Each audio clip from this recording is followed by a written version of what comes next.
Sound check, 1, 2, 3, looks good. Camera looks kind of crooked. Be a second. Yeah, that should be fine.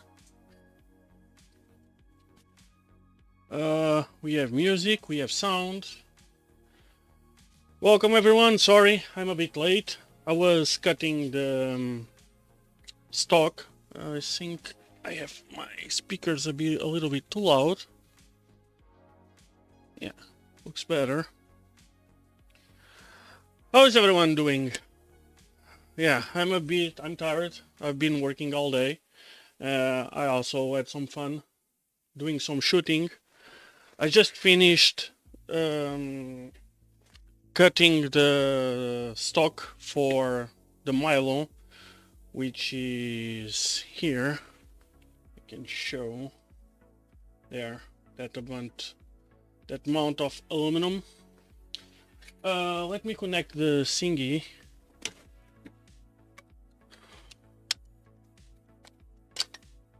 Which I forgot. I have my phone, let's update it, because it's out of date.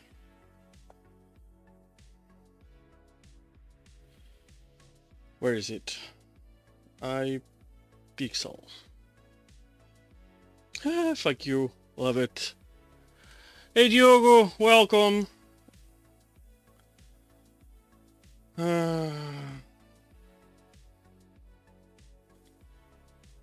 Shit, I don't remember which one, how to work with this thingy. Okay, first I need to connect to the device.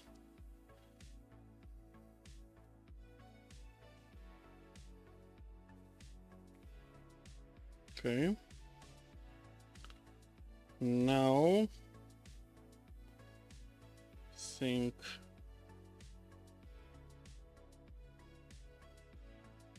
where is my okay.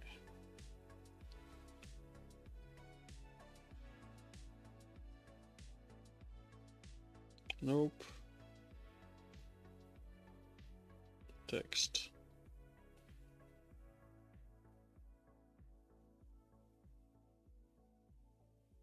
Aha, here we go. So let's go for cam.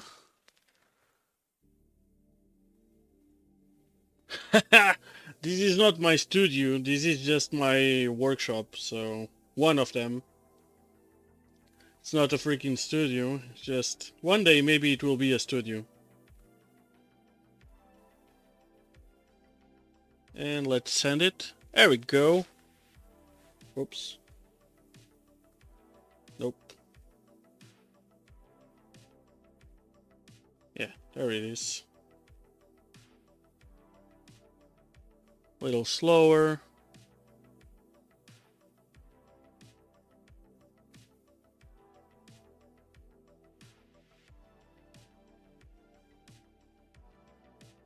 And should be working now. There we go. Okay, so I think we are ready to start. So yeah, this is my old workshop. Well, at least the electronics workshop. A lot of stuff here, it's old from my dad. I need to remove it, but time is a thing that's very rare on my world, so just what it is. I always anyway, I don't like, it's not like everyone has something to work, some kind of room, looks like a room to make surgeries, so like an operation room.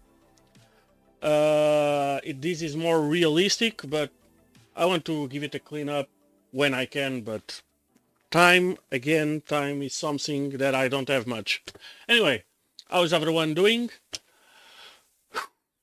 Saturday night, yeah, cold as hell. Well, not as hell. Hell should be hot, but it's cold. But yeah, anyway, we are doing this. So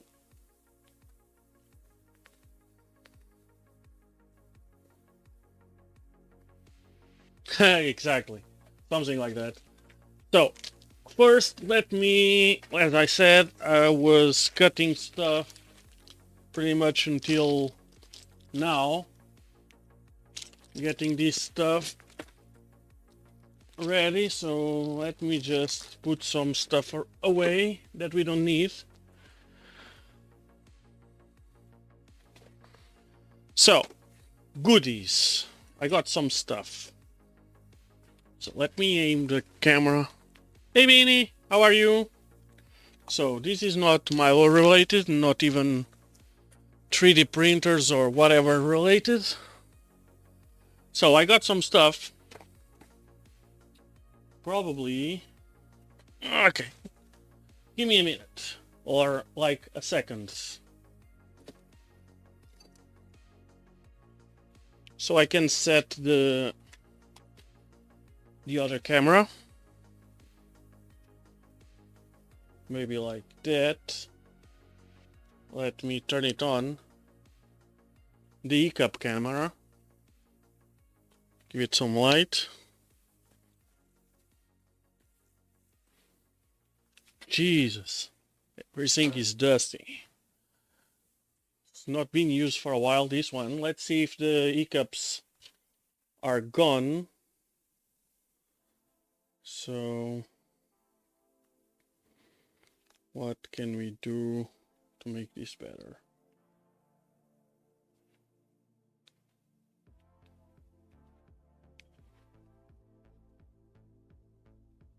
Okay, this is the manual focus. I don't want that.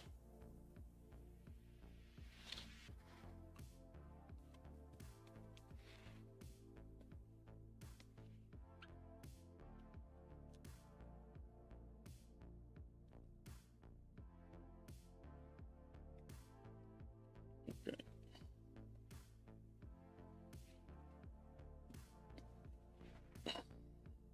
Nah. No, I'm not gonna use it. Not today. Okay, so what are you guys saying? Okay, so I ordered a bunch of collets.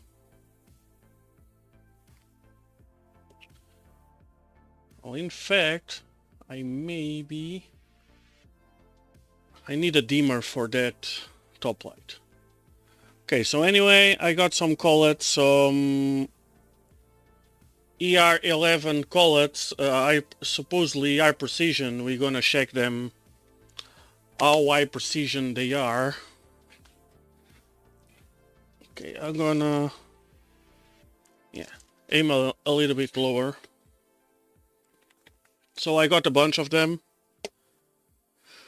different sizes, like a bunch of multiple the same size, like 6mm. I got 3 of them. Then I got 5mm, 4mm, 3mm, another 3mm. I need to buy another 4 and another 5, so 3 6s, 2 5s, 2 4s, and 2 3s. I know the LDO kit comes with some, but I like these. I use these on my main machines, and these usually are very good for the price. They are not that cheap. So these are ER nuts, ER11 nuts. Well, why so many?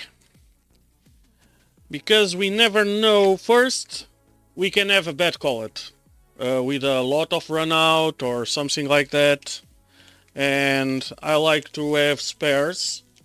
And I'm going to order even more nuts. Many times I like to have my collets and they don't break, but shit can happen. You can break an end mill and damage the collet, and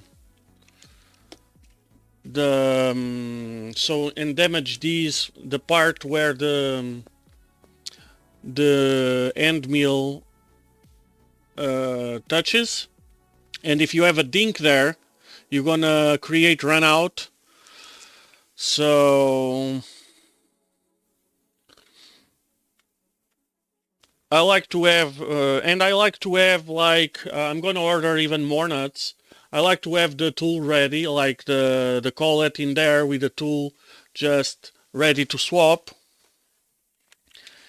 And for instance, on the probe, I'm gonna use always the same nut, the same collet. I'm gonna choose the best collet and the same nut for the probe. So the probe, it's always with its own nut and its own collet to make sure we have a better consistency on the probing.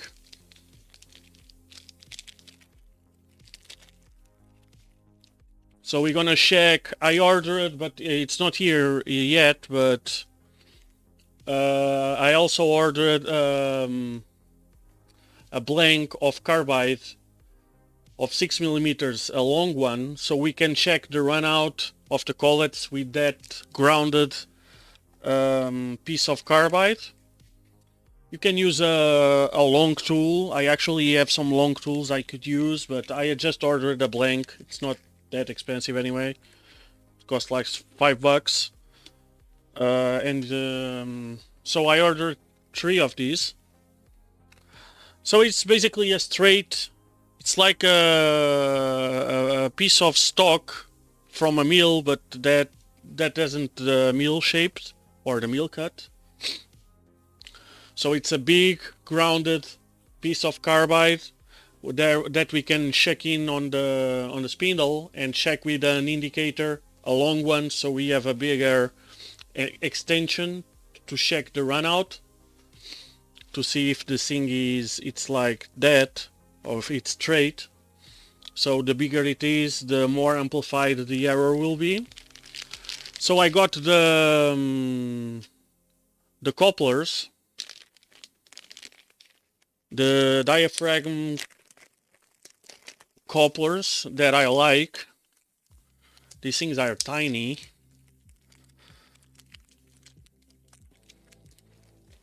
So it's basically like that instead of the coupler with the rubber inside.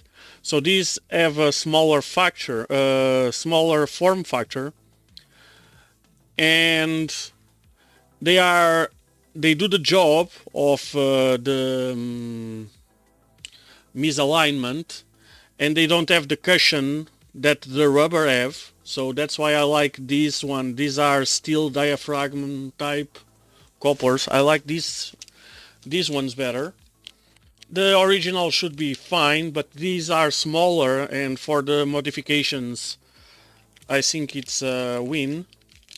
So I bought 2 of them in 8/8. So for 8 millimeter for the ball screw or the lead screw, and 8 on the other side for the motor. And I also bought 8/6. So if we gonna try the original motors, I think they are 6 millimeters. I hope so. I'm not sure if they are 6 now that I'm thinking about it. I'm not sure if they are 6 or if they are a 1/4 inch, which is 6.35 millimeters. So what do we have more? So I bought a power supply, ITX power supply, in case we need to use my ITX system. So here it's only screws for another project. So that's it on this box. Let me put everything inside.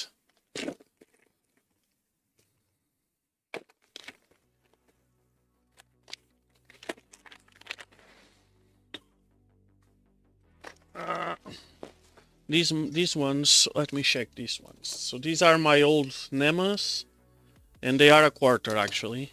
Well, I think I have a 1/4 inch reamer. If I need to change them, I will. So here is the stock. We go there in a minute. So what I ordered else? So I ordered this thingy. Speaking of that, where are my... they are probably downstairs still. So I bought this thingy. About the collets. So the collets, the usual collets for ER11, ER16, right? ER16. It's ER16, right?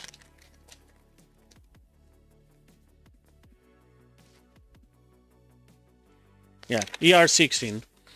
So the usual size, it's from of collets. It's from 1mm to 11mm, I believe. In the higher precision, so in with less runout. So those are supposedly to 3 micrometers, up to 3 micrometers runout. We're gonna check that when the time comes. But you can get so those are the higher precision ones, which are the official size for ER16, 1 to 11. I think it's 1 to 11, 1 to 10 or 1 to 11. I'm pretty sure it's 1 to 11.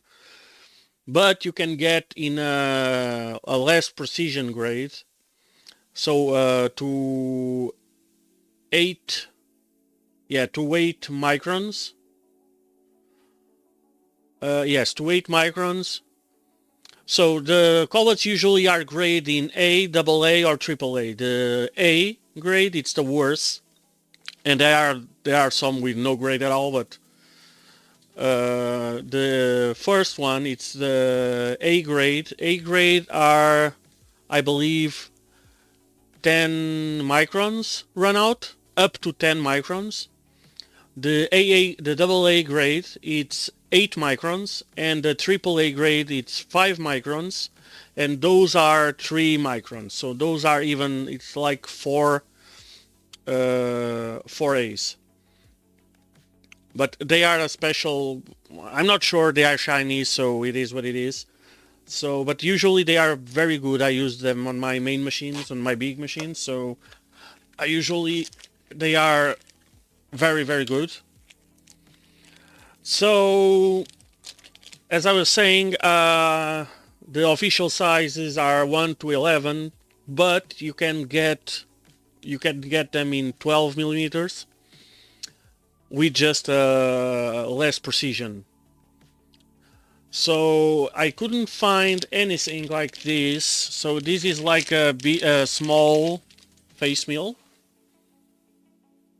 Well, it's not a face mill. It's eye removal rate, eye removal material, whatever, mill, eye feed mill, whatever, for big machines. So, but we're gonna try to use this as a small face mill for the Milo.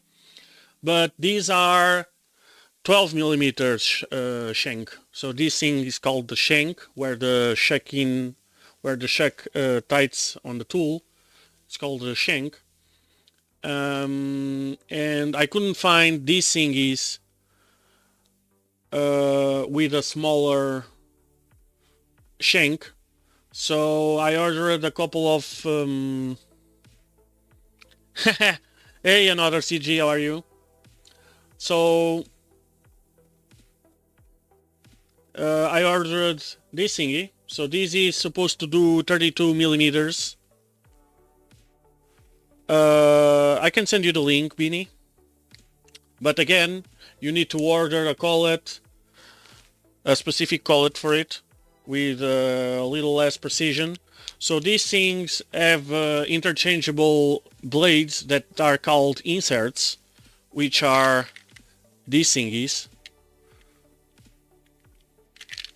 So yeah, we're gonna try to use this. We'll see.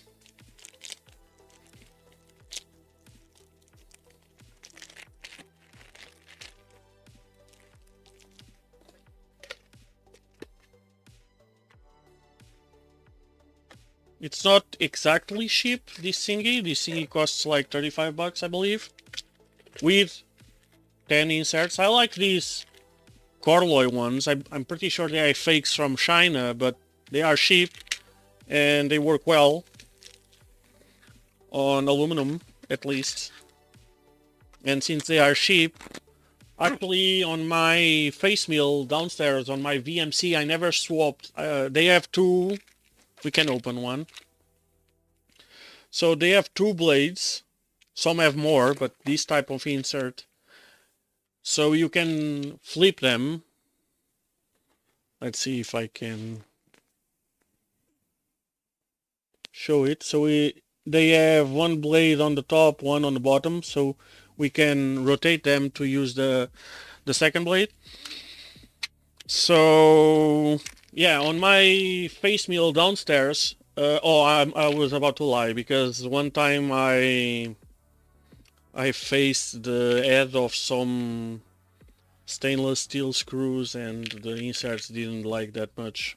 It was a mistake, so I had to change them. But it was I have my machine since 2020, so 5 years, exactly 5 years. And I only changed the inserts once. Actually, I didn't change it. I rotate them, so it's still the same inserts since I use that machine. And that tool, it's pretty much used every time I machine something, because it's the face mill. It does the face, so it cut a shit ton of aluminum, and it's still going strong with the same original blades or inserts. So that's gone, and we have the ball screws, which I shown a picture. Which one is the one I opened? I don't want to open them all, so I opened this one.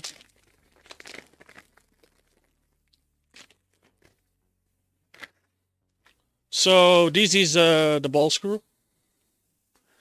As you see, the threads are round because they run on ball bearings. And we have two nuts. I already machined the ends of this one, so they can fit the Milo. One thing we need to take a look is they have a small gap like that when they are aligned, so we need to take that in consideration when making the holders, because of the backlash, the anti-backlash system, not because of the backlash. These ones, they feel very, very, very solid with absolutely, I can't feel any play on it. Usually I can feel a little play on the cheap ball screws. On these I don't, which is a very, very good sign. I'm really hopeful on these ball screws, to be honest. I'm surprised. They feel very, very good quality for the price.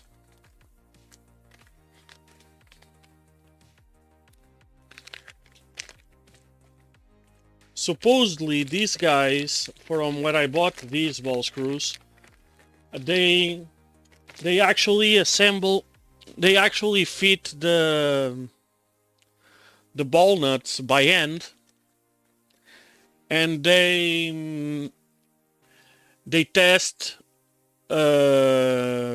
various ball sizes. So if they feel too loose, they just swap the balls to a bigger ball in order to fit the nut to the ball screw.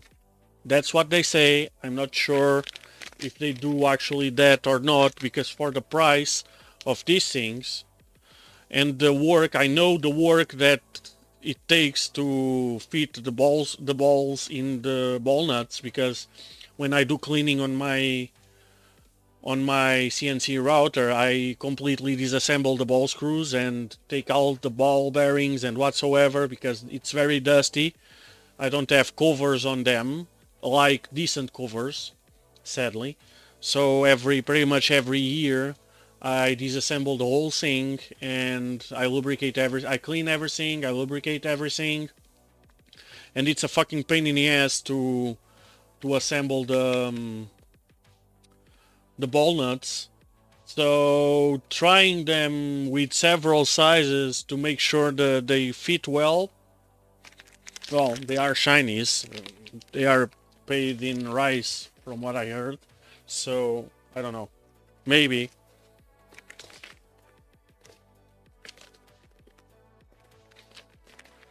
So we have so these are the bearing blocks. So this is the one with the bearings, with the two bearings. So this one will make all the forces, and we're gonna disassemble one sometime to check the bearings inside, but I checked, I can see through the, so these things have two sleeves in here, spacers, let's call it spacers. And without the spacer, I can actually see the grooves of the bearings, and I can say it's angular contact bearings from the, well, from looking at them. But we're gonna disassemble them to check if they have any brand or something like that later when we get to that.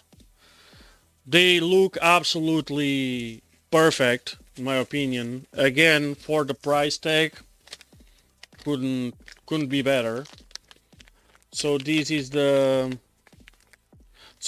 flange nut. So in case you guys want to see how they fit on the ball screw, we can actually, just to compare to the Milo setup.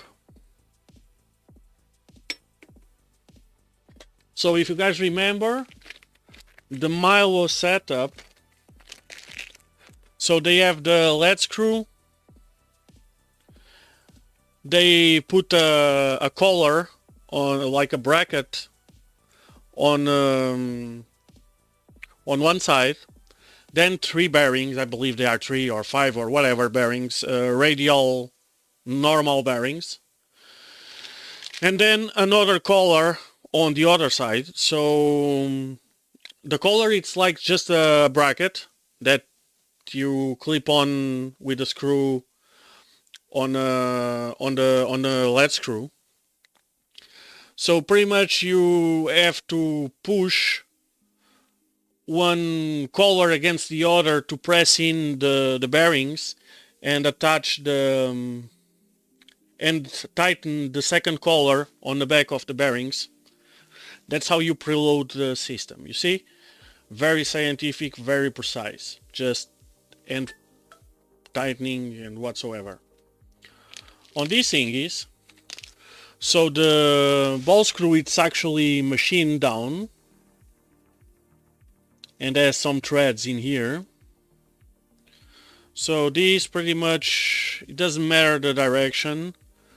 So this should be like this. And again, it has two sleeves to make sure that they will preload or apply force on the bearings. And then you have this nut. And this nut has a brake screw there, which has a brass. I won't be able to show in video. Maybe I will. There. There's a brass insert so it doesn't damage the thread. So you pretty much screw in there. You tighten. And that way you make sure everything will press against the bearings, and then you tighten the brake screw and you're on. And from now on, the bearings are taking all the forces from the ball screw. This is how stuff is well done. So yeah, it's a little different from the Milo original system. This is how it's properly done.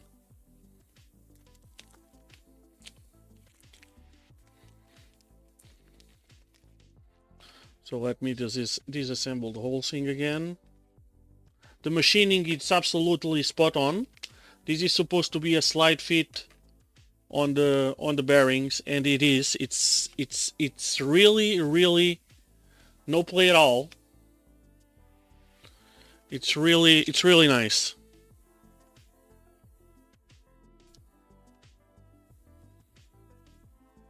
Nah, it's a poorly designed system. Let's call it what it is, Beanie.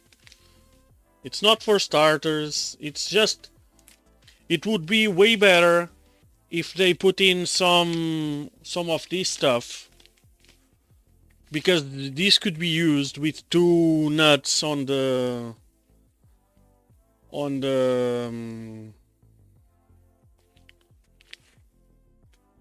lead screws.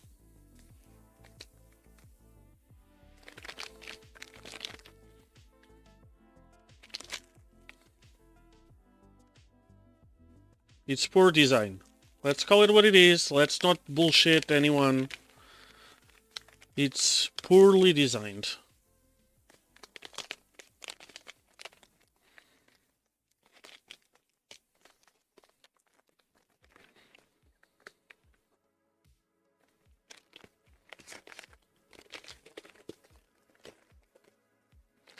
Okay, let me put these things aside. I don't know how the Chinese people managed to fit these things in a box, because I can't. But it came from China to my home, and it was inside the box. And now it doesn't fit. Let me put this aside. Okay, so I have most of the stock here in front of me. So this is almost all the shit. This is almost all the stock needed for the parts. It's quite a bit of aluminum. So I'm including here the two skirts which are optional. But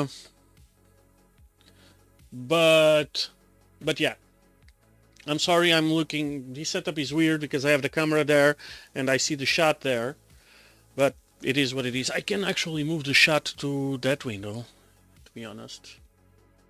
Yeah, it's a little more direct. Anyway, now I'm used to have it. Well, no, it doesn't matter. Okay, so we have big pieces, big chunks of aluminum. So this is supposed to be for the spindle holders. Two of them. So this is supposed to be for the Z FF10 bracket. So the Z axis, the bottom end of the ball screw, which has the floating bearing. So this is for the Y. This is for X. Same stuff for the FF. FF means floating block, or F it's the flange type of the block, F means the first F it's flange, and the second F it's floating. Don't ask me about the BK because I don't know what the K means because it's locked. I have no idea.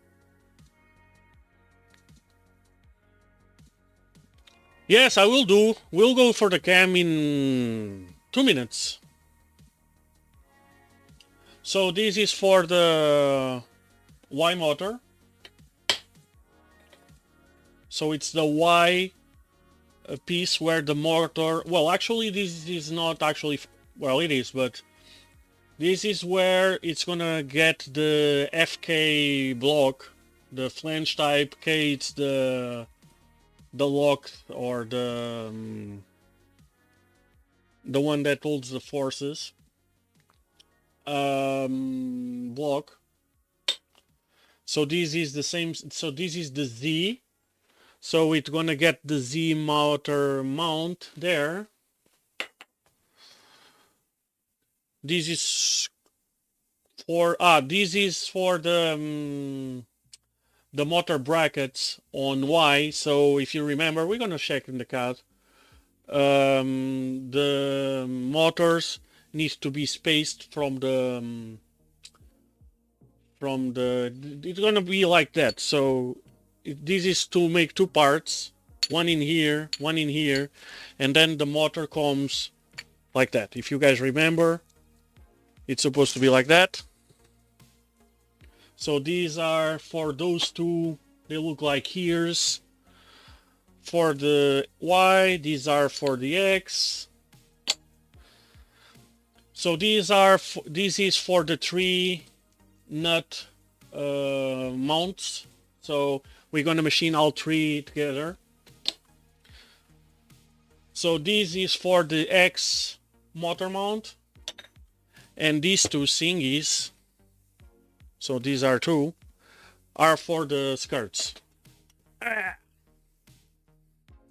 are a few small pieces missing, but I actually need to make since I ordered a big piece of aluminum, or some big pieces, then I'm gonna cut them to size, but I need to figure out the size first. So yeah, we're gonna do that. So let me open Fusion, or open a connection to my home computer, because this laptop is not the best to work with cam. So I'm gonna use the home computer a little more and just remote accessing it. And let's start with cam, actually, which we are talking for almost an hour, and we said nothing about the actual subject of this stream. So let me put Fusion. Okay, so my ugly face on top. We have our, yeah, I'm gonna push it there because some measurements appear in here. Okay, so,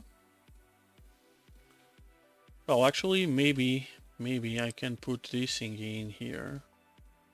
I don't think we need anything in here on this corner, so should be fine. Where is the shot? It's here. Okay, so I have here all the projects, or all the pieces.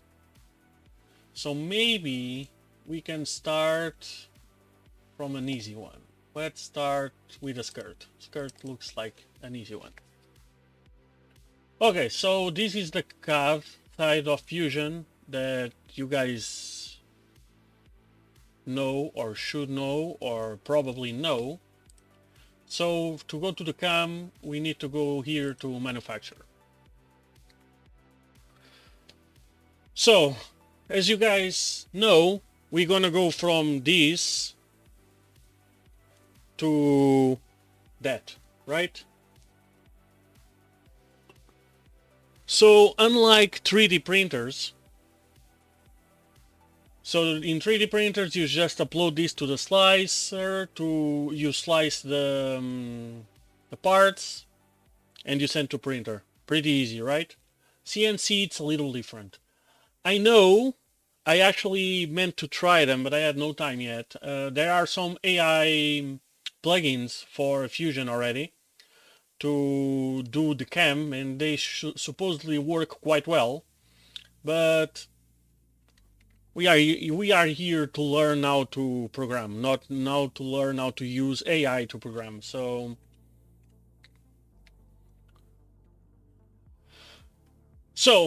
we are on this system. First thing, we need a machine. We need to create a machine. It's been a long time since I've made this.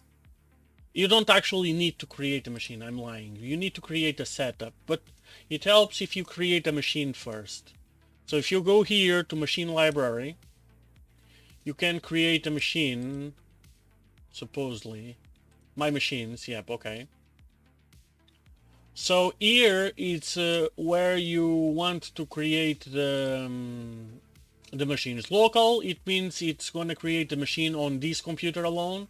Cloud, it's going to create the machine on the cloud of Fusion. So wherever you log in your Fusion account, you're gonna... Yeah, we can create a Milo.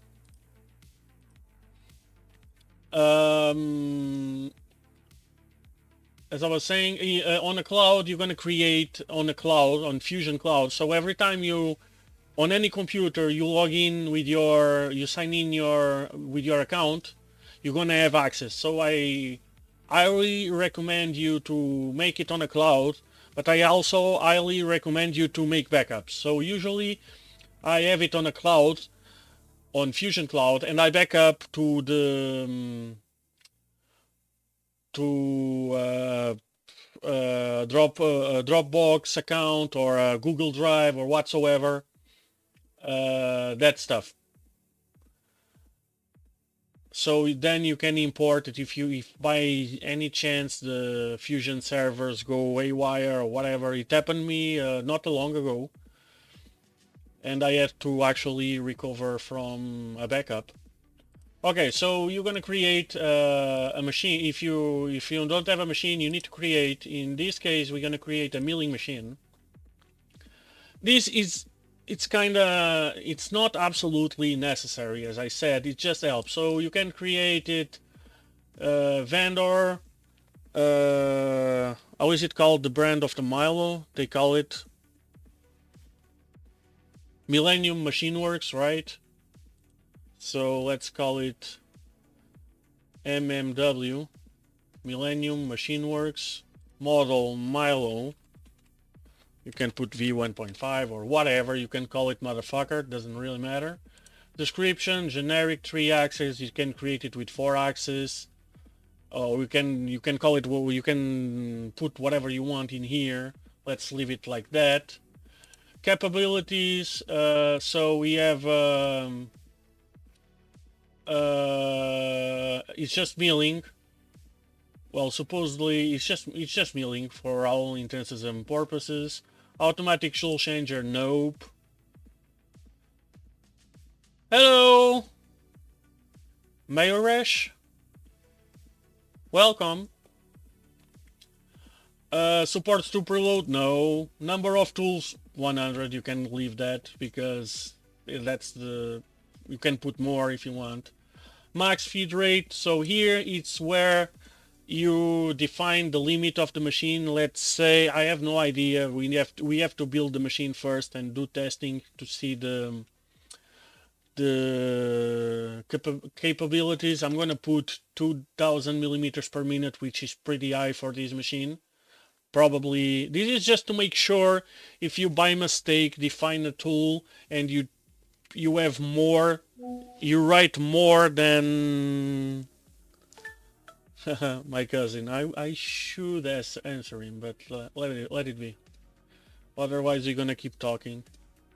So this is just to limit your machine, as I was saying. In case of you creating a tool, and you will see when we create a tool, we define the speeds and feeds of that tool.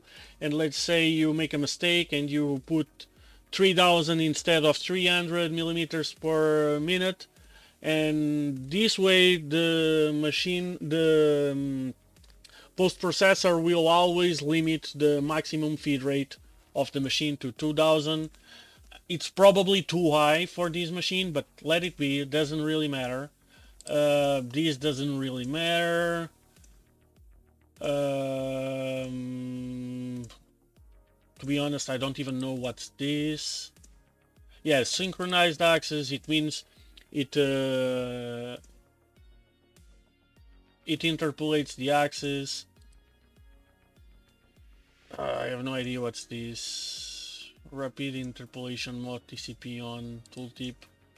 Let's not move. This is way more complex since the last time I made this. So the last time I made this was like no, I don't think so. I don't think it's about the double Y or whatever. It doesn't, because that's not up to the machine configuration anyway, or there's nothing to do with the controller. What he's saying, what Diogo is saying is, in case if you have a gantry machine where you have two motors, that's what we call the slave axis. When two motors do one axis alone, but I'm pretty sure nothing about that. So let's go to kinematics. Here you can define the ohm position, so where your machine ohms, if it ohms on 0, if it ohms on the maximum. Same story. Rapid feed rate, so the maximum velocity of the machine.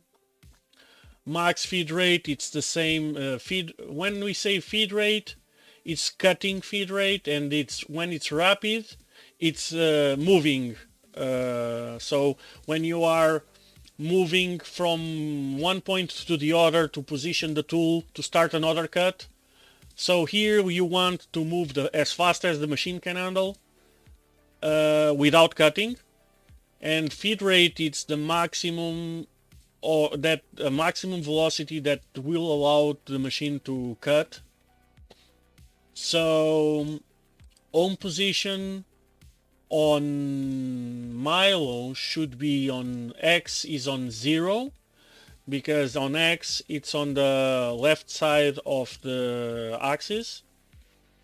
On Y it's on the back, so it's also on 0, but on Z actually it's going to be on the maximum Z of the machine,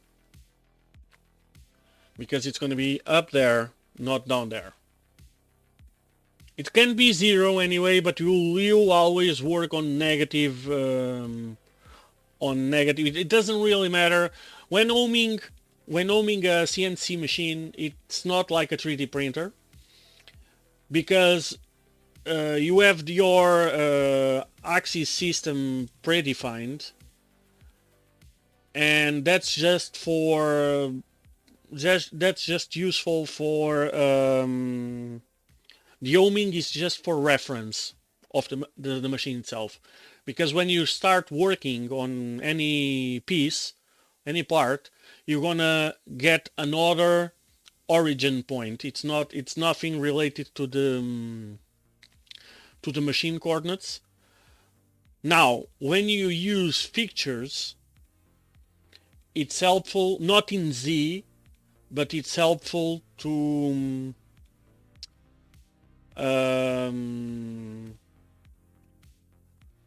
have accurate positioning, because you can have a fixture. What is a fixture? A fixture is something you machined to hold some kind of part in place. And let's say you're machining, I don't know, these pliers.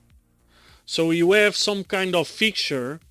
When you machine the plier from one side, then you have to fit it, and you position I can explain on examples I have there, and you're going to use that to locate your part to machine the second operation or whatever. So why is it useful? You can check the coordinates of the fixture, and the coordinates of the fixture can be saved into the machine memory as the machine coordinates. And when you turn on and off of the machine, or off and on the machine, you know that the fixture is on that position. That's why the ohming or the machine coordinates are useful.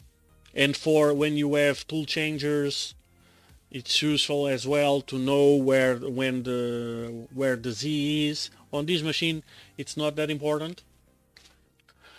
And anyway, so ohm position is 0, rapid feed rate, let's call it, I don't know, 5K? No, 4K. Let's call 4K. Why 4K? I'm going to use closed loop steppers, and I'm going to use ball screws with a 4mm pitch. If I can rotate, I'm not sure if I'll be able to do the 4K speed. I think so. If I'm able to move the stepper at 1000 RPM, 1000 times 4 millimeters pitch, it's 4000 millimeters per minute. So let's call that the maximum rapid movement. And the max feed rate, let's call it 2K again. I think it's too much, but it doesn't really matter. So we have, if you see the X, it's there, it's from a different color. Y is supposed to be that one. Let's go there. Ohm position, it's going to be the same.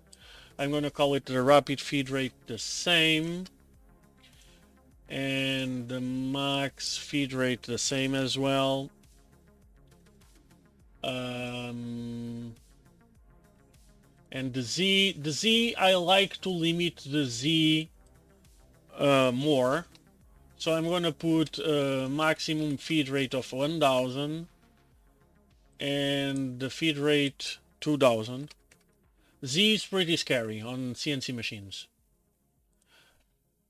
So the heads, so it's a spindle. Minimum RPM, I'm not sure what that thingy can do the minimum, but I would say we can change these later. I would say 1000 RPM, the minimum. The maximum should be 24,000. Maximum tool length, this is kind of, let's put 100 millimeters. This is more when you have tool changers and you're limited in length. 10,000 RPM, what? Minimum? Nah. I can do 1000 on mine, no problem. On Milo, I don't know, but and we can check the VFD. We can change the VFD for less, but it doesn't matter. We can change these later. 1000 RPM. Most of the time, I don't even cut at 1000 RPM. 10,000 RPM. Sorry. So as I was saying, the tool length. It's related. It's more related when you have a tool changer and you are limited somehow in length of tool, just to make sure you don't put in a longer tool than you can. Usually low RPM, it's not for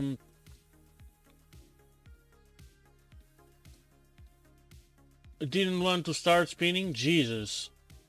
Well, we may need to take a look.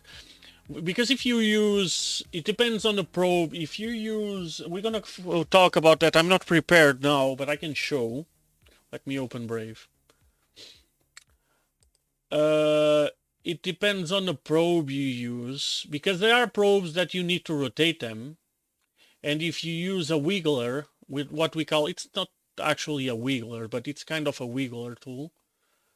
You can't go further than 1000, or it's not recommended. Bad things can happen if you do more than 1000 RPM. Okay, let me change to I don't cut at 1000, but many times I do drilling at 2000, 3000.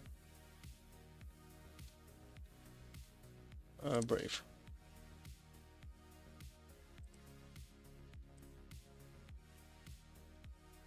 Okay, so let's go here to, if you use one of the probes. Oh, actually I have the probe downstairs. I forgot to, actually I need to go, give me a minute. I need to go downstairs to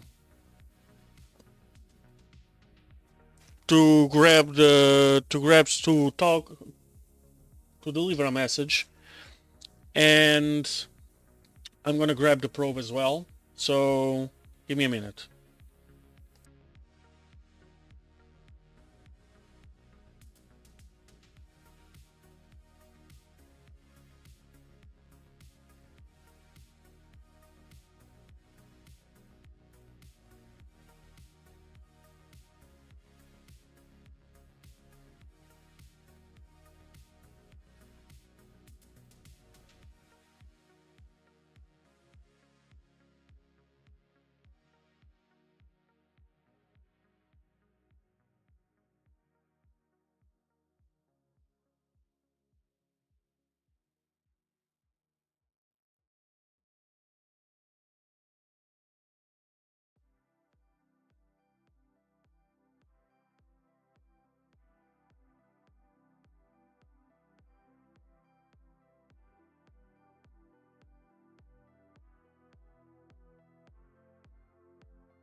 Fusion.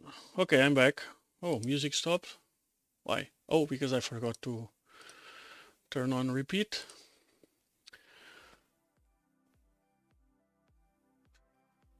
Okay, I'm back. Okay, about the bearings. Yes, you can damage the bearings if you work for hours at low speed. You can actually burn the motor, because it's not the bearings that are the problem. the problem it's actually the motor itself, the coils. Hey Jack. So that thing about the problem it's not the actual the bearings. The main problem it's the coils that can't stay cool or may not stay cool. But that's if you work for like an hour at low RPM, and that's true. We're not gonna do that. Usually lower RPMs, but even 10,000 it's way too much. It's not needed. It's like 5 or 6,000.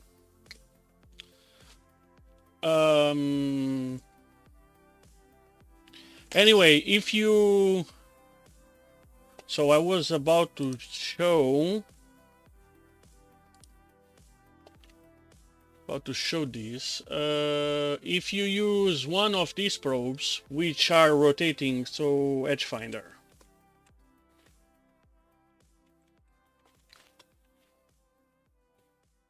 So one of these thingies. White Emu, fuck off.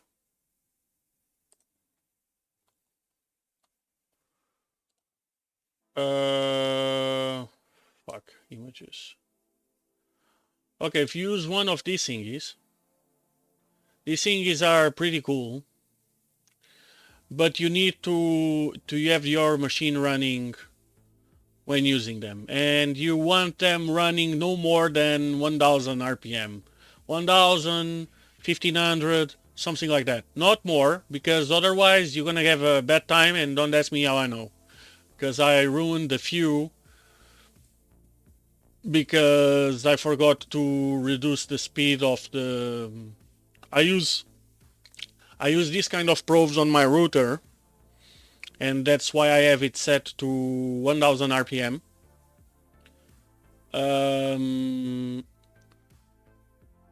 So yeah, and these things are pretty accurate and they are pretty funny to work with.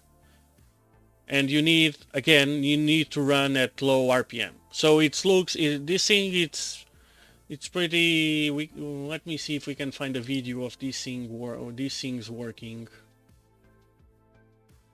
Yeah, this one. Yeah, can be one of these.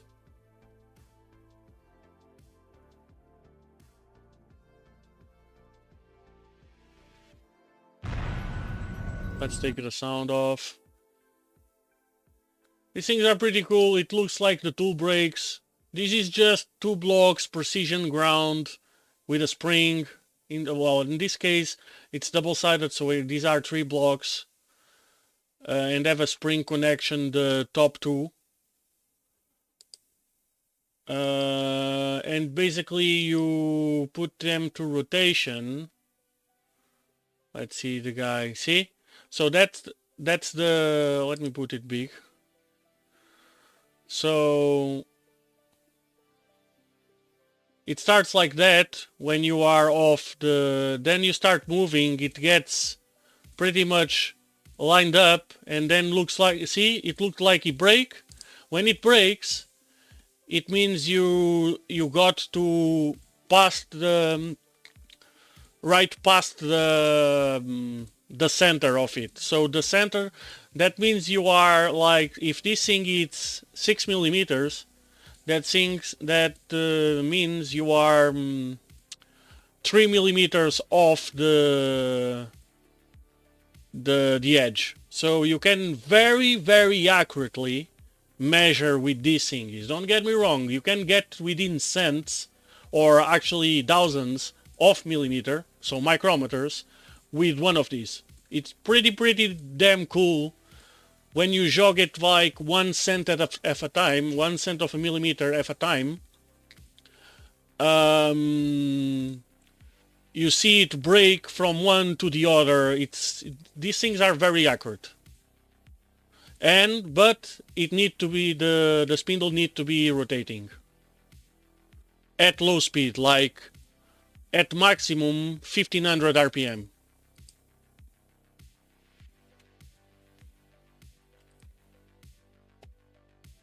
Oh, why did I close the...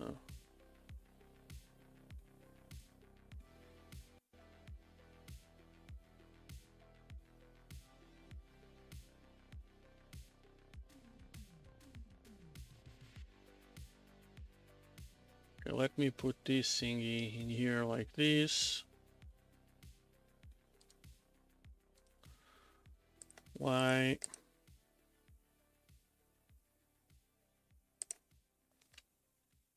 Why is it not showing?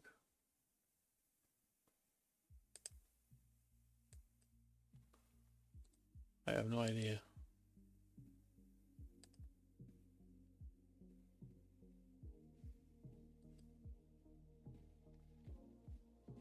It has to be full screen?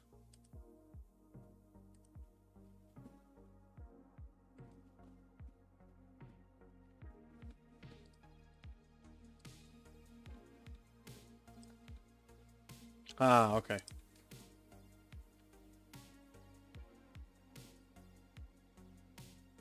Yeah, like that.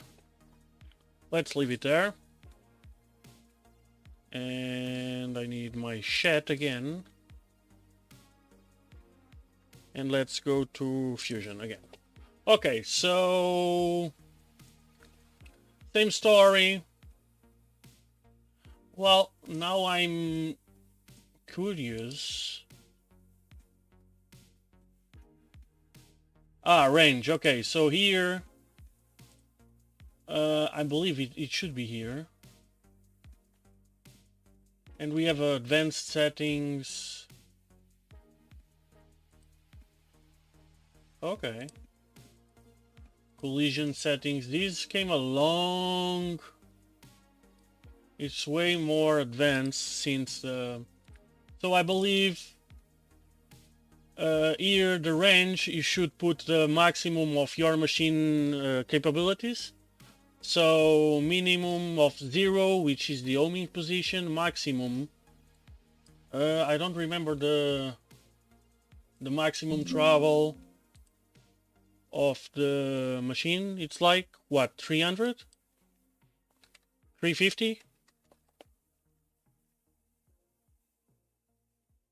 I think it's 350. We can check. But anyway, you can change that later. On Y, I know it's like 200 minimum and maximum it's 200. I know supposedly it's 160, but it's actually more. I think it's 200 or 210. We can check again later. And Z, it's 160, I believe.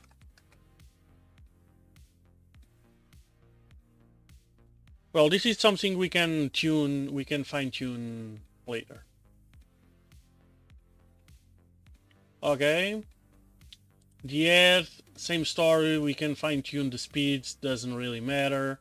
Maximum tool diameter, let's put 32 because it's the biggest. And I no, don't even think about putting a fly cutter on this thingy. So... and coolant, we're gonna put mist coolant. I think this one is the mist, yes.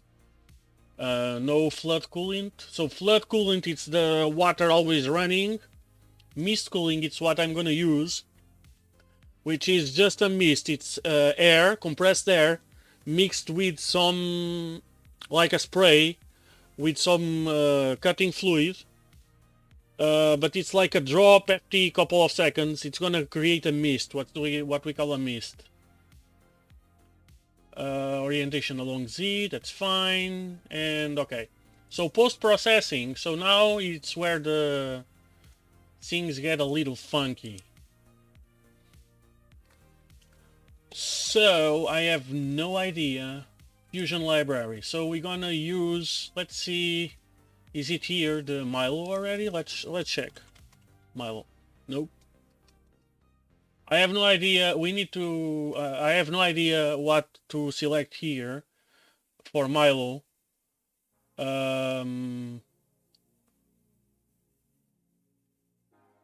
Maybe Mac 3 Mill, I don't know. Maybe Linux CNC should be here as well. Yeah, Linux CNC, I don't know.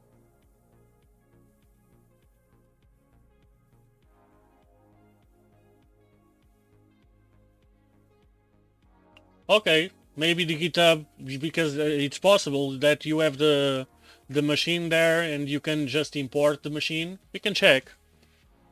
We can take a look. So let's go again to Brave. So let's put Milo V1.5. Let's check. The tools don't really matter, but the machine, okay, we have the tool library. Let's check tool library.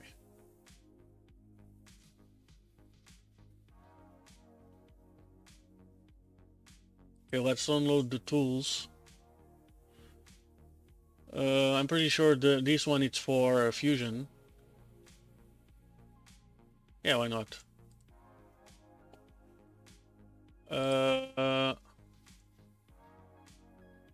Let's get back to...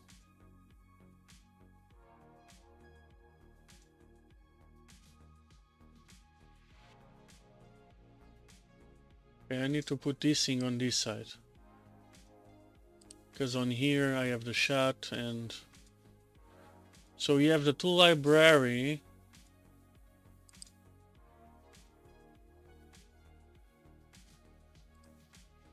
Oh, it's the same.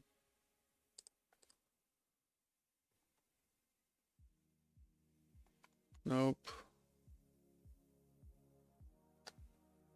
Yeah, but the tool library, it's pretty much useless anyway.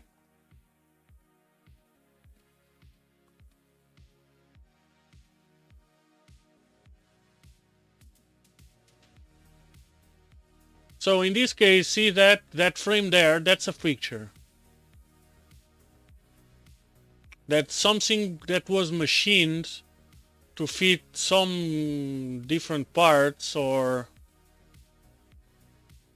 Well, I'm pretty sure it looks like a fixture. I'm not sure, but it looks like a fixture. That's a big cut.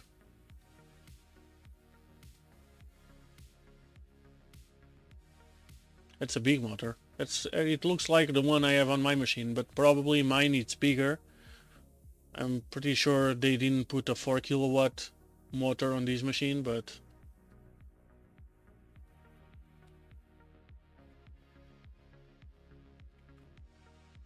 Okay, so if you see the machine somewhere, let me know. We can just import the machine, but I don't see it anywhere. So let's go back to Fusion. Okay, so yeah, here it's the post processor. What is the post processor? The post processor is the thing that makes the magic happen. So it's like the slicer for the CNC machine. It's where it translates so it converts the toolpaths that you program on your computer to a language that your machine understands. So it converts pretty much all the arcs and shit and whatsoever to the G code that the machine will read. So I went downstairs and I went to grab the probe. So in case you want to see the probe that I bought. So I bought this little thing, which is pretty damn cool for the price. So this thing is a probe that doesn't need rotation. Actually, you can't rotation. You can't rotate it. You're gonna have a bad day if you start to spindle with this thing on. And this thing it's multi-axis, so it will detect movement from that, and from that. So it's 3 axes. I also bought extra tips, and if you see this one, it's supposed to be a tungsten little ball on the end. The ones I bought are red, which are synthetic ruby, which is tougher. It has a higher hardness. It's just in case I like these more in case of we want to do some turning. Yes, you can do turning on a milling machine. And if you need to probe some sharp carbide tools with this thingy, you're gonna actually mark the ball here, and you want a carbide won't mark the ruby. That's what I bought, 2 of them, and they are actually longer.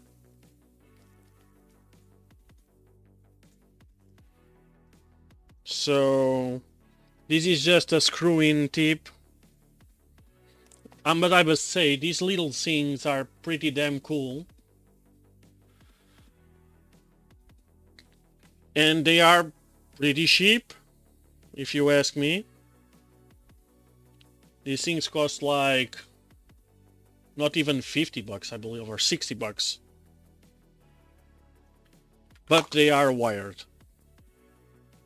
So you need to run a wire from... So this connects, it has a USB-C connection. And you need to wire these to your controller.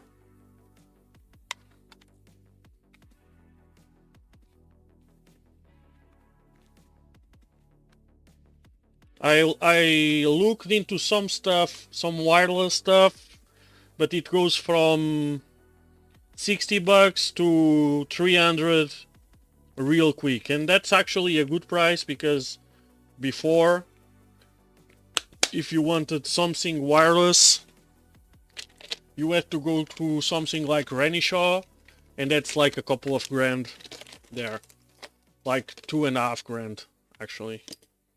I also got the Belleville washers, disc springs whatsoever, so we can do the preload of our dual nuts. I also got a few of them.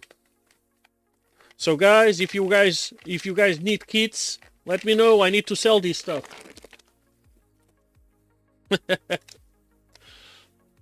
Because I need 6 of them. I have to buy 200.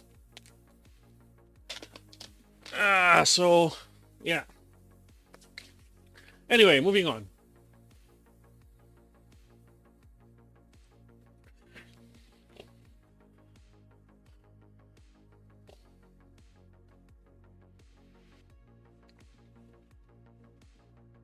And yeah, so pretty much we can do only milling. I'm not sure what, let's see, rep wrap. Oh, rep wrap. So probably this is the post processor we need. Probably rep wrap. Because if I understand correctly, the Millennium Machine Works OS, or Millennium OS, or whatever they call it, runs rep wrap. So supposedly this is the post processor we need for, so let's select it. Copy to cloud. Select folder. Copy my post. And yeah. So that's the post processor rep wrap. Then output folder, it's where you want to output your CNC programs. Let's make it, doesn't really matter.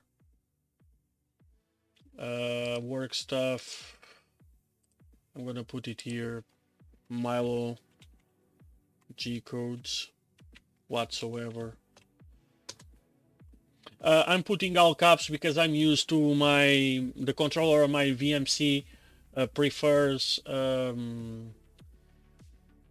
all caps names and with no spaces. It can't have any spaces, so I'm used to do all caps and underscores. So select paste there. Whatever.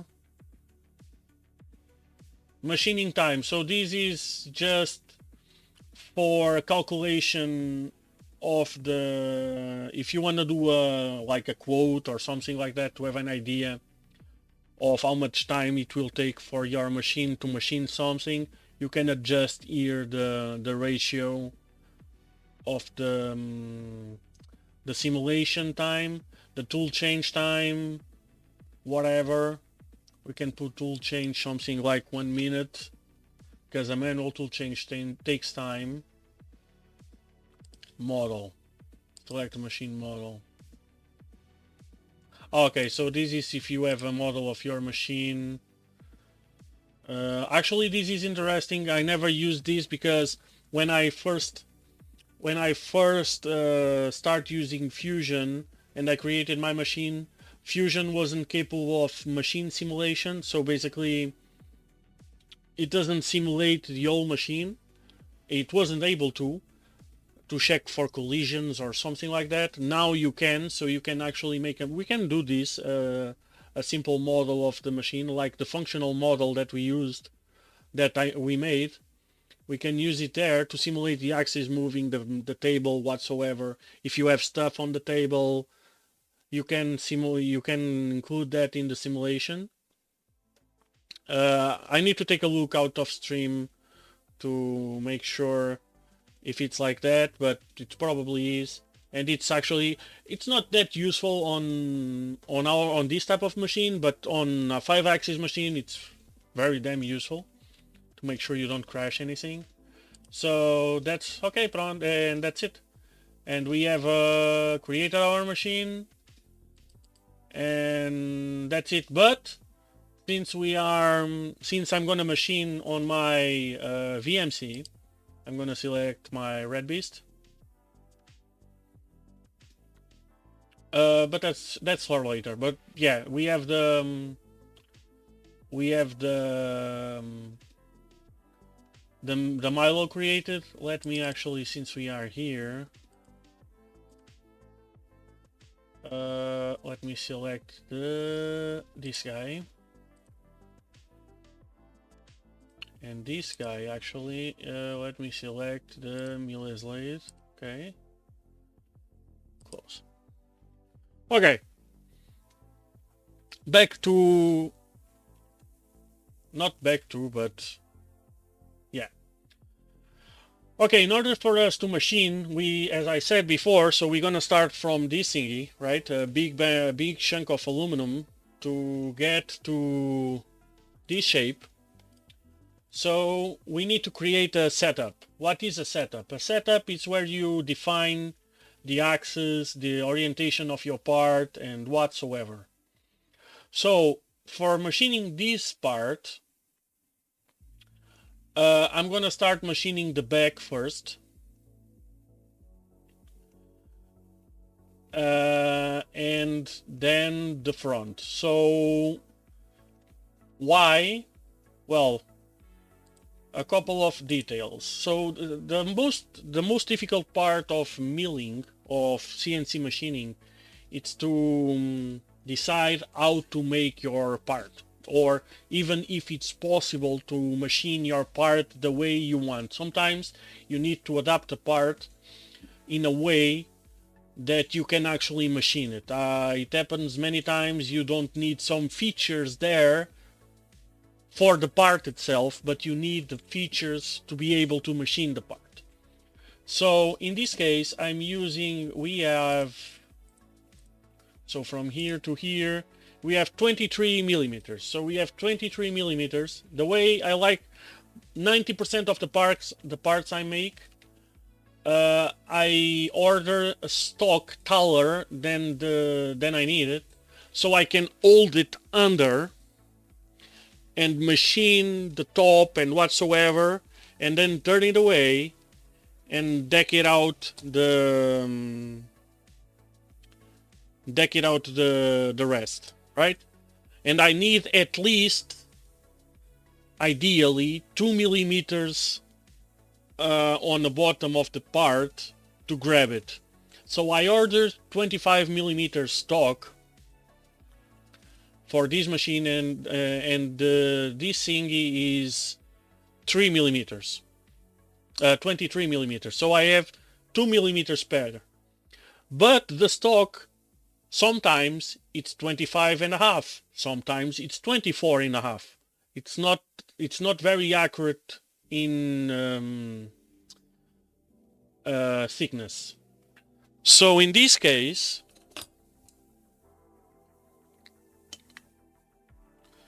and it's not straight, that's something very important, or flat. So in this case we have like 25.18. Let's check on this side, and it can be bowed on whatsoever. On this side we have pretty much the same. On the middle we have pretty much the same. Actually this one is pretty straight, but it can be bowed or whatever. And my vise is 50mm height. It's actually a little less, like something like 49.8. It's a hair under 50. Usually devices are like that. They are not actually 50 or 40 or whatsoever. They are a tiny bit lower.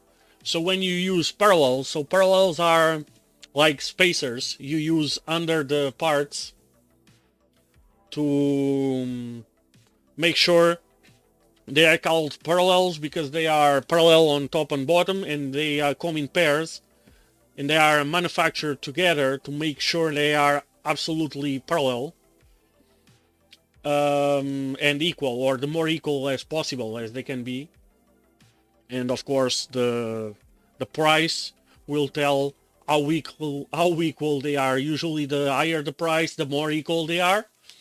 But anyway, that's out of the question. Ideally they are equal.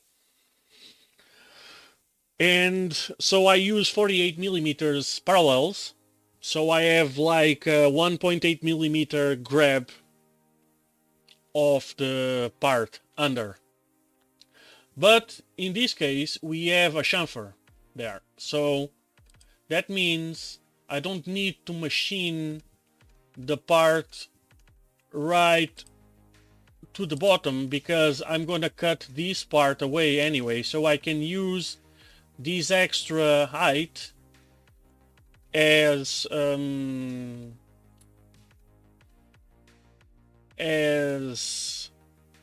extra meat to grab on the vise, right? I'm not sure if you guys understand, but you will. Because when we rotate around, we're gonna have to do the chamfering, and when we do the chamfering, we can actually finish cutting the machine, so the piece. So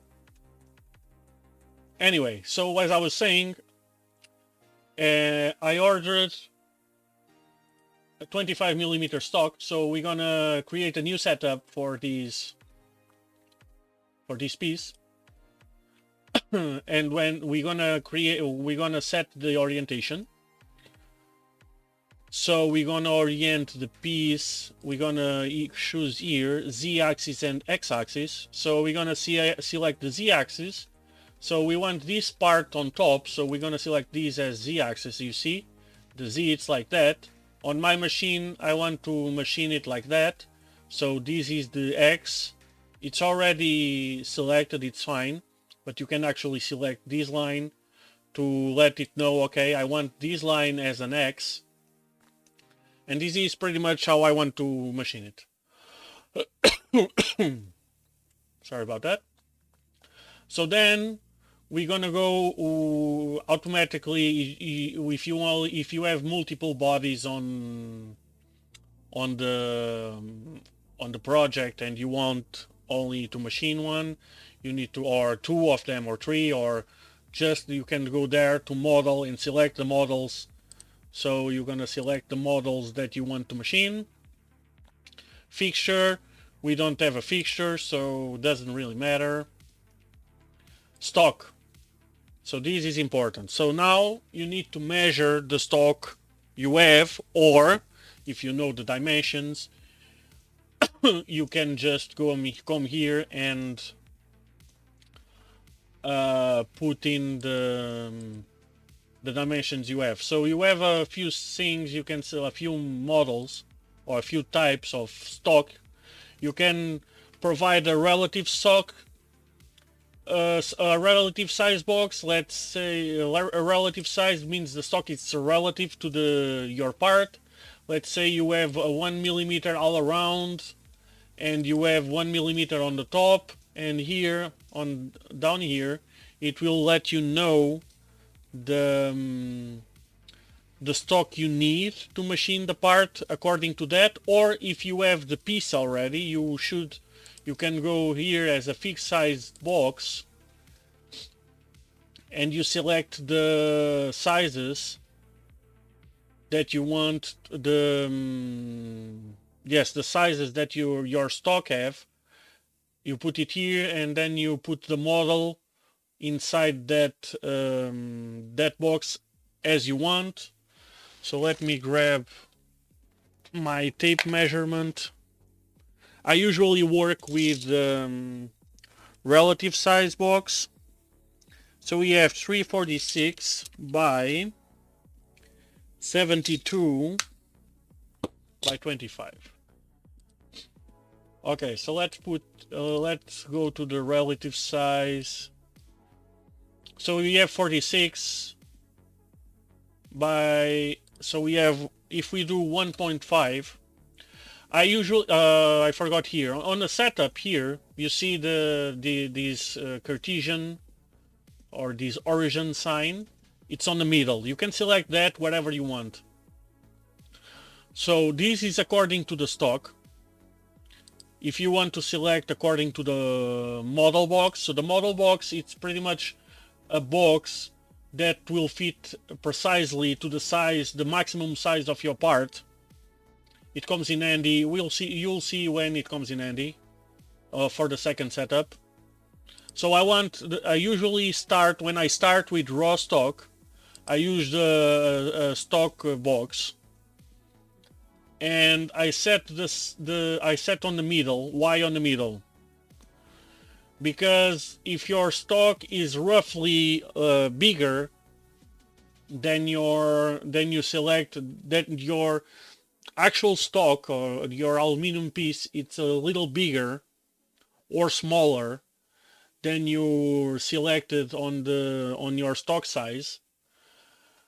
Since you are setting it the part on the middle, it will always cut the difference on all sides.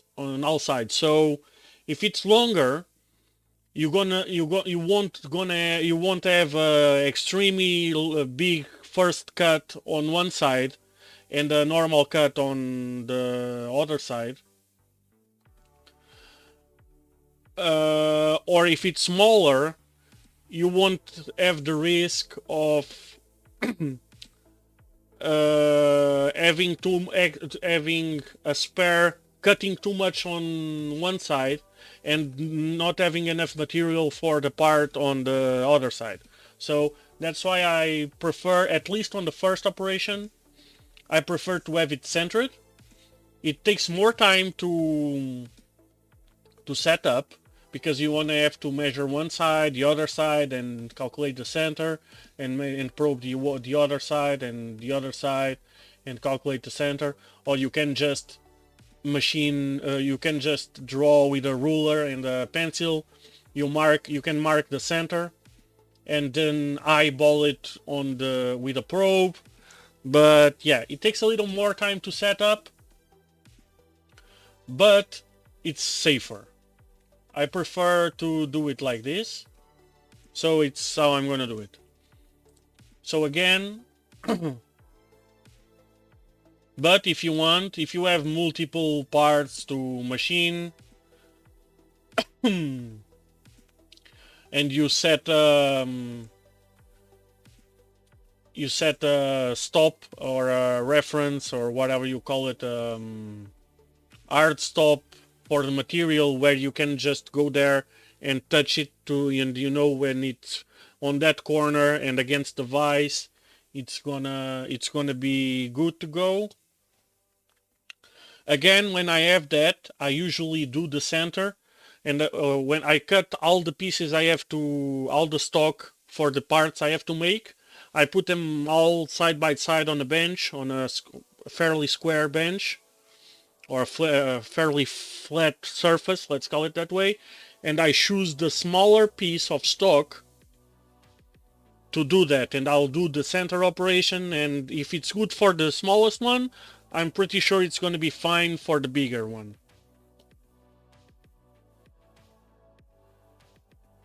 So yeah, that's how I do it. Okay, let's go back here. So as I was saying, so we have 346, that's fine. We have 73 here, and our stock is 72. That's fine, because again, we are centered. Doesn't matter. Even if our stock had like 71, wouldn't matter because it's centered. And the Z height, okay, so the top I usually put 0. And the bottom, I put... so the 2 extra millimeters we have. So I won't care about the 25.2. It doesn't really matter. So we are roughly inside our stock dimensions, so we are good. We have here we select the machine.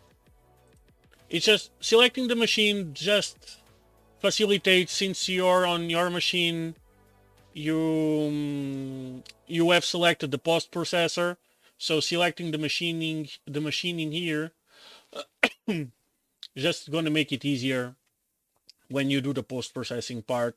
Not easier, just will have the post-processing selector and whatsoever. I need to drink something. My throat is dry. So anyway, so this is the setup. It says setup 2 because I created one and deleted and whatsoever.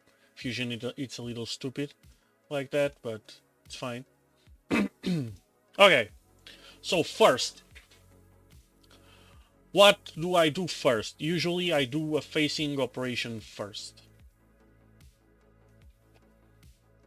So I'm gonna right click on the setup, create new operation. I want a 2D milling, and I'm gonna do a facing. So on my coolant I have flood.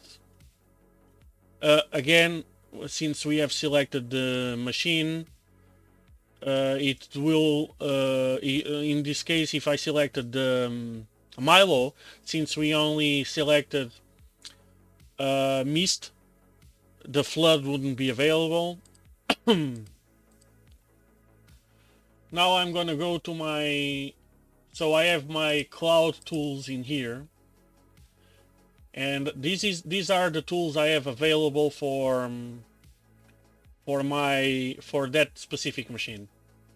So let's say it's a brand new machine, you don't have any tools on it, so you can create a tool very easily. You just press the plus here, and then what am I creating? Oh, I'm creating a face mill.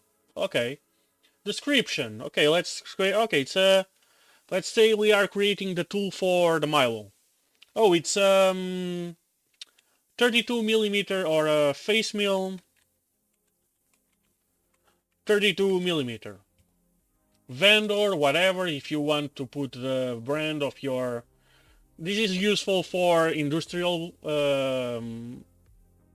businesses or whatever, where you want to, when you replace the tool, you want to replace it exactly for the same tool, and if you don't remember, oh, I need to check the invoice, or I lose the box and I don't remember the damn tool and I threw it away. The tools usually have engraved the machining whatsoever, so you can put everything in here, and if the tool breaks, you have everything in here.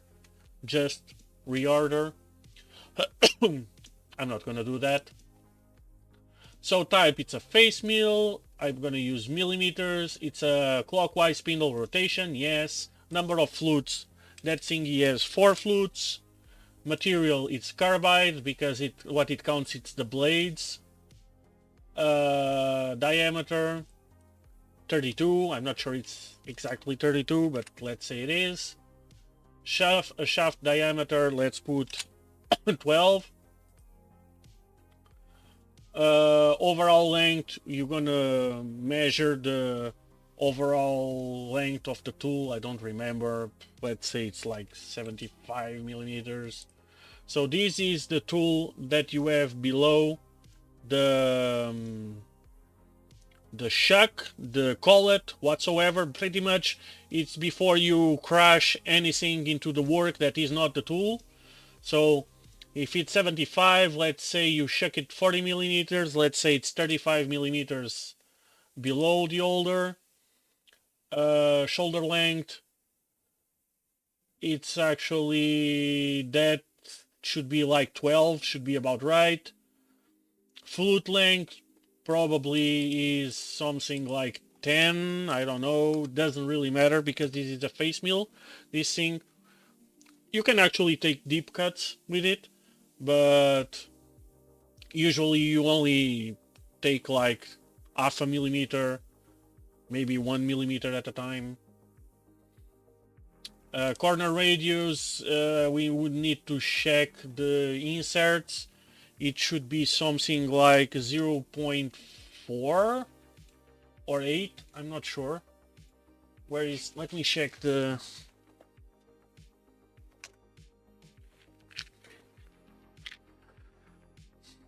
It's probably 1, so I'm not sure about this, but usually the last number of, so in this case, the in here on the top of the box you have the model. In this case is a APKT 1135. So in usually I'm not sure about this though, but usually the last number, it's the radius of the insert. So in this case it's 5, so it should be a 0.5 millimeters corner radius. This is not an exact science. You should go to the... Hey Joseph, do you miss everything? Depends. You miss everything until now, but if you're gonna stay tuned from now on, you won't miss anything else. So taper angle, so this is in case of your tool is not straight. So in case of the flat or the flute being like that or like that, you're gonna put here, in this case it's 0 because it's vertical. And this thingy, so this thingy, this is new, well, roughly new.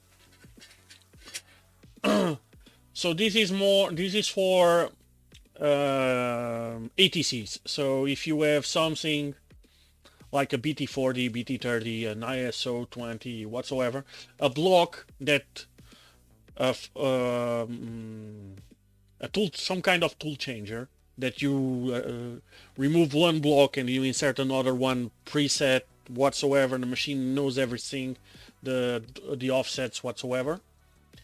So this is just for you to have a reference that, as you see here, it is from the top of the... So this is a BT40, looks like a BT40. Actually, that's a HSK 63, I believe, but this here looks like a BT40 tool. So basically, from the face of your spindle to the front of your flute, you can put here the dimensions just for you to know, okay, if I need to replace the tool, I need to have at least that dimension there, so you know that from all the pre-programmed stuff that you made, you're sure that your tool will reach the toolpath you set, and you won't crash anything. So this is not it's indifferent for our stuff. On shaft, this is something that I learned actually not long ago. So when you have a tool which is kind of weirdly shaped, I can show you. I can show you an example in a minute. So here is the holder. We don't need, so because this is just to simulate the chuck. Well, we can use so we have an ER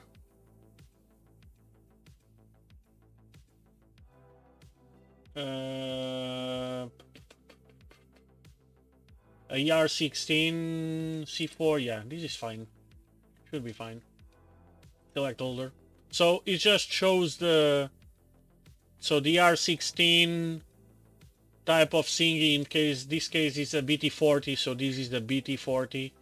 We actually only needed the ER16 or something like that. Doesn't really matter. Cutting data. Okay, so here is the important stuff. So here you're going to select the spindle speed for the tool. Again, I have no idea because about this tool. I never used it. It's something we would need to try and do some tryouts and test. Like 5k RPM looks decent, cutting feed speed 1000 looks decent, but you can fine tune everything here and you can go back and, oh, that thing was too fast, or that thing was too slow, or I need more speed, I need more rotation, I need more, or I need less, whatsoever. You can fine tune it here. Post processor, it's the number of the tool that the post processor gonna put out, let's say, but this is only for tool changers. Hey Antonio, how are you, my friend? So it doesn't matter for our case. It's a live tool because it rotates. Anyway, I'm gonna cancel this because we don't need to create a tool. I'm gonna select my own tool, and you can. I forgot something. Okay, you can select. Let's say here. This is my spot chamfer tool. You can select multiple. You can set multiple speeds and feeds according to whatever you're doing. So in this case, I use this tool for spot drilling. Spot drilling is just making a little dot, so the drill will start exactly on that point. That's what we call spot drill. And chamfering. So I use this tool as well for chamfering. So I have for spot, I have a lower RPM and a plunge feed rate. A plunge, it's the Z feed, basically. And I have the chamfer. This is for spot for, of course, for aluminum, and chamfer for aluminum. This is for titanium, and chamfer titanium and spot titanium. I have different plunge rates whatsoever. So as I was saying, I had a tool. Let's see if it's this one. No, it's not this one. This one? Nope. This one? Nope. I know I have one. No, it's not this one either. Nope. I don't remember exactly which one.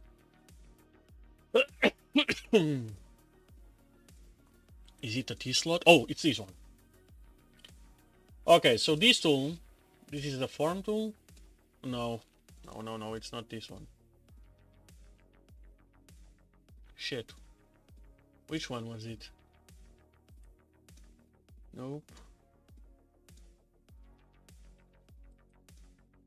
Nope.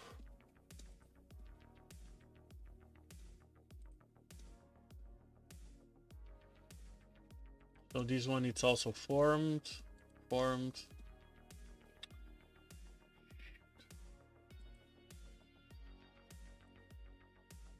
Nope. 1 millimeter. Oh, let me see tool 14. Nope.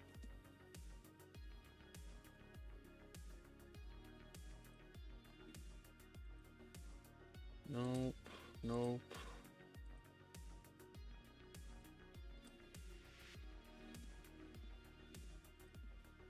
Nope.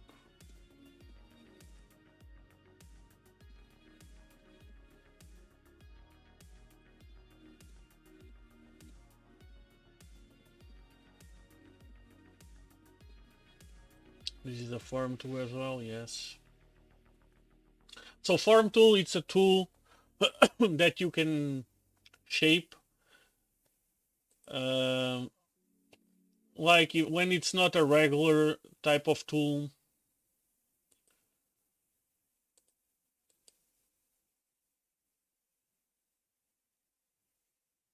Yes, this is the tool library I have on my machine. So for example, this thingy. So this is a gunrail custom tool. So it's basically it will create this shape of a rail. So this is a very specific tool, and of course it's not on the tool library of Fusion. So you can basically design it yourself and use a form tool to create this. We're gonna do that sometime. Same for this. This is a very specific tool that has some radius here, and this chamfer here. It fully forms basically this channel with a round corner, and the music stops and whatsoever. And I have some others that I used as form tools, but I learned later that they are not needed because, for instance, this thingy. So this is a double chamfer tool. It's meant to chamfer 45 on top side from this side and 45 on the bottom from this side.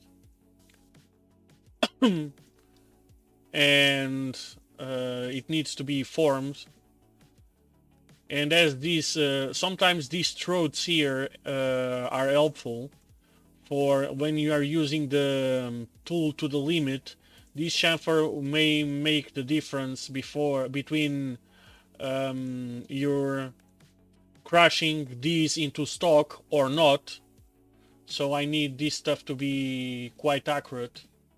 But I learned later that to do this stuff, I couldn't do this stuff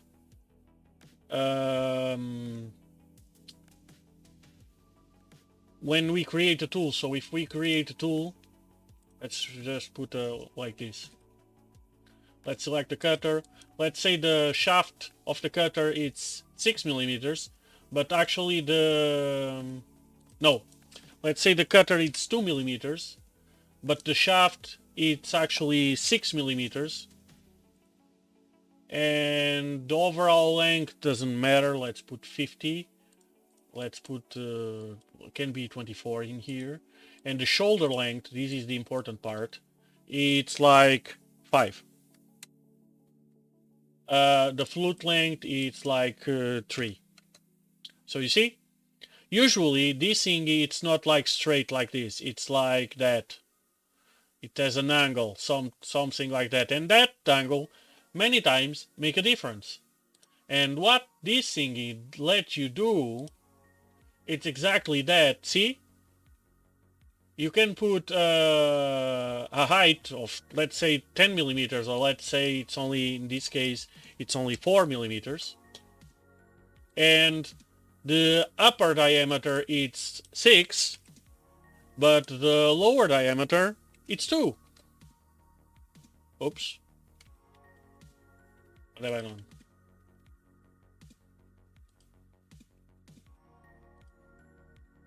See?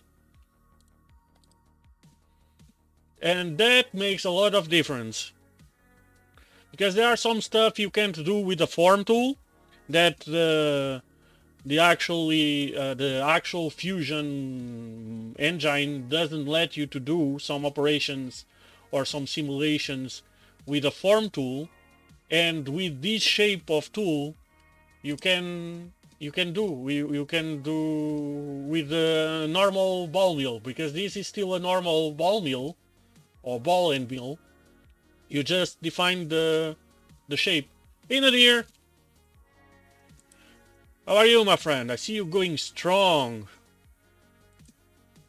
Anyway, we don't need anything of this, so let's move on. Okay, I like to do a chamf. I like to use the face mill, and I have pretty much everything set in here. So the stock, this is the stock contours. We don't need to select anything because it will, when you use a face mill, usually you want to face the whole thingy.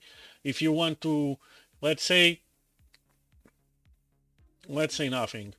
Let's say it's a different part and you only need to face this center part. Usually you don't start with a face mill. Oh, nice. Yeah, I saw your latest something, a short maybe, where you had a picture of six boxes from BTT, 6 tool PCBs, I believe. Okay, sure, just ring me.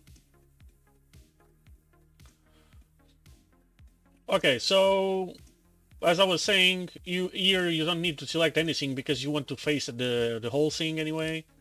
So, but let's say you want only to face this thingy to optimize the thingy. Here, this is the clearance side. So here, you need to pay attention. You need to pay attention when you have clamps.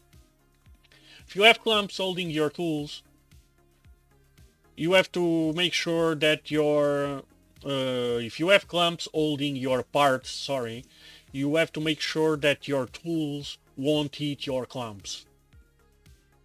So in this case we don't have anything because we are grabbing from the bottom. Let me show you. So if we select the setup, the full setup, you see this yellow box. This yellow box is your stock, and this is the part, of course. Yes, I'm starting.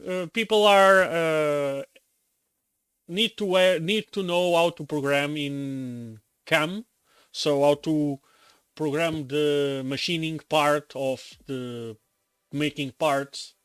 Since we're gonna start with a CNC Milo machine soon, and I made these modifications for my Milo machine, which I intend to make a kit if anyone is interested. So I asked to my community if they would like me, since we designed the parts on stream, if they would like me to actually program the CAM side of the making the machine and maybe actually stream machining the parts, at least some of them. Maybe, this is a maybe still. So yeah, why not? I'm gonna teach, I'm gonna go to how I proceed. I'm self-taught, so I'm not saying it's the best way to do it. It's just the way I do it, and the way I know how to do it. So if someone that knows more than me think that I'm doing something wrong, feel free to jump in, because I like to learn as much as you do. So anyway, this is how I do it. So as I was saying, here is the yellow part, the yellow square, like semi-transparent, is the yeah, sometimes we do stuff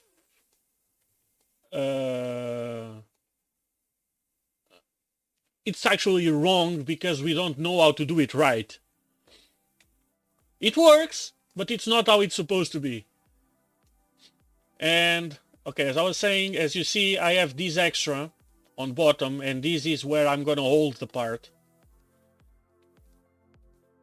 Yeah, but sometimes you actually are messing up something just in order to get a result that should be actually done another way. But yeah, I understand what you're saying, and thank you for that. But yeah. So as you see, we have extra in the bottom and nothing on the top. And now you say, hey Bruno, but when you're facing, let's go to the facing. First, if you're facing something, it means you're gonna remove material from the top. And if you on the stock here, if you didn't set anything on the top, you say the top, it's there's nothing upside the part, what are you facing? And it's a good question. So okay, thank you for that. So what I usually do, it's when I probe the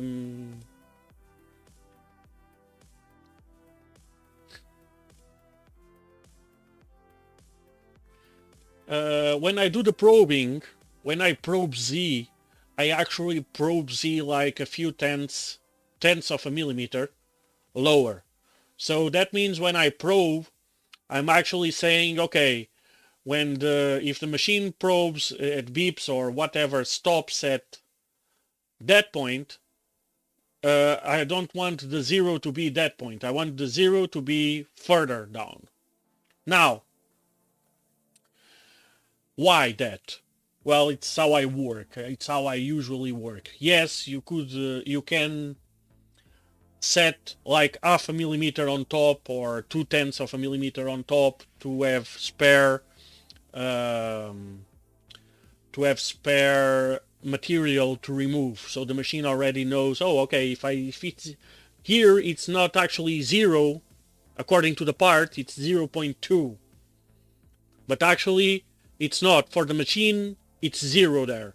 So that means if you deck a few on top of that stock, that few you're gonna deck, it's not gonna be, it means that the face you just did, it's not gonna be 0. It's gonna be minus 0.2, for example, or 0.5 if you define 0.5. And you need to take attention in that after. It's fine if you use an ATC machine that you only need to swap tools, it knows the offsets, it's gonna make all the math for you. But on this kind of machine, when you need to actually remove the tools manually and put another one, and actually, yes, you can use a tool setter, we're gonna get there when we get to the machine. But if I'm any stupid of your mistakes, you forgot to actually take into account that the flat top of your part, it's not 0 anymore, you're gonna be screwed, because if you assume at some point that thing is 0, you're gonna be going lower on all the other operations after that. So what I do, I say, no, on the stock that's 0, but when I probe, I say, no, that's not what I want, 0. I just go a little more down, and like a few tenths, usually 0.2 millimeters. A fixed tool setter would do it, as long as you trust it, because you're gonna put, that's what I intend to do. But anyway, this is my way of operation on my sure, Nadir, thank you for stepping by. On my VMC, I use a manual probe. I use an Eimer on my VMC, and I'm used to this workflow. It just makes everything better. because at some time, if the power goes down, or if it's just simpler. The top flat of the part, it's the 0. Simple. Either it's how I work is, it's either the top flat part of the machine, the top flat of the part is the 0, or the parallel under the part is the 0. It's how I work always. No new connection.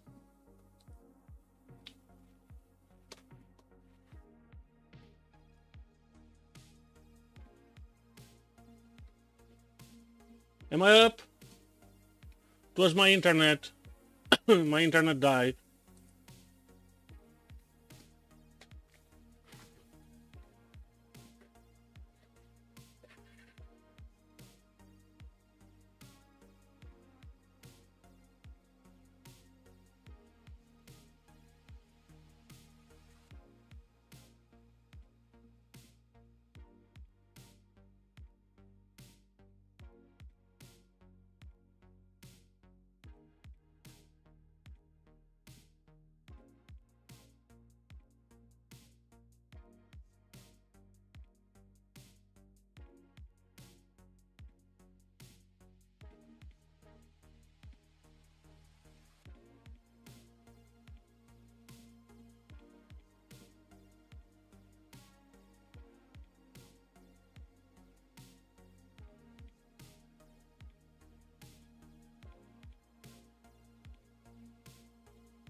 Okay.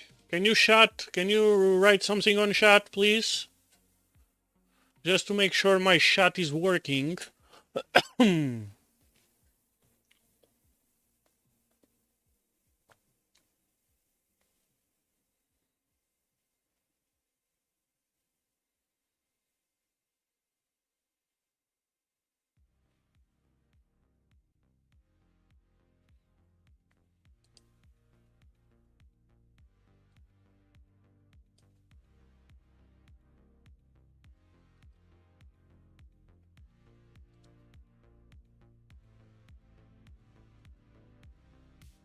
Yeah, I'm not sure if my chat is working.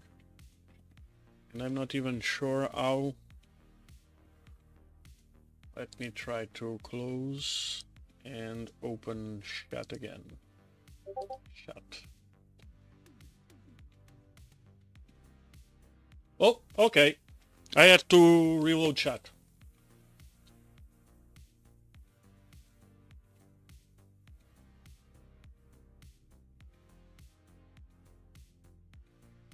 Yeah, chat is working. Thank you, thank you.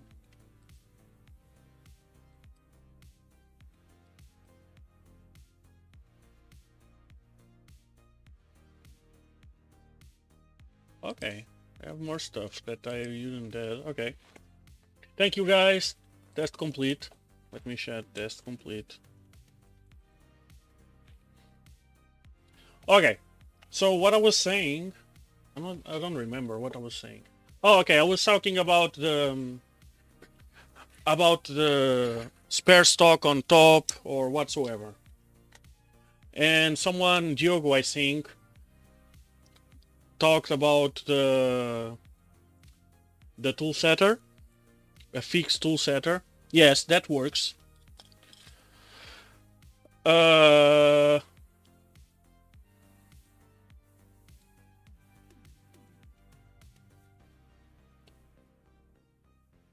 Yes, I'm gonna do something. It's called epoxy granite.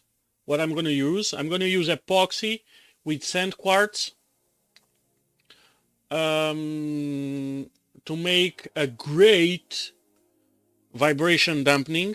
Concrete, it's too hard. It's not the best for CNC machines. You want something that actually dampens the vibrations, so you don't want anything too stiff. So we're gonna use epoxy granite. Actually, I had some samples downstairs that I intended to demold on stream, maybe later.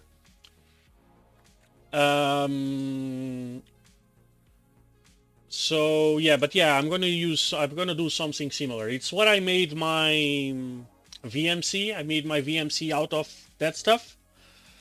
Usually we use multiple sizes of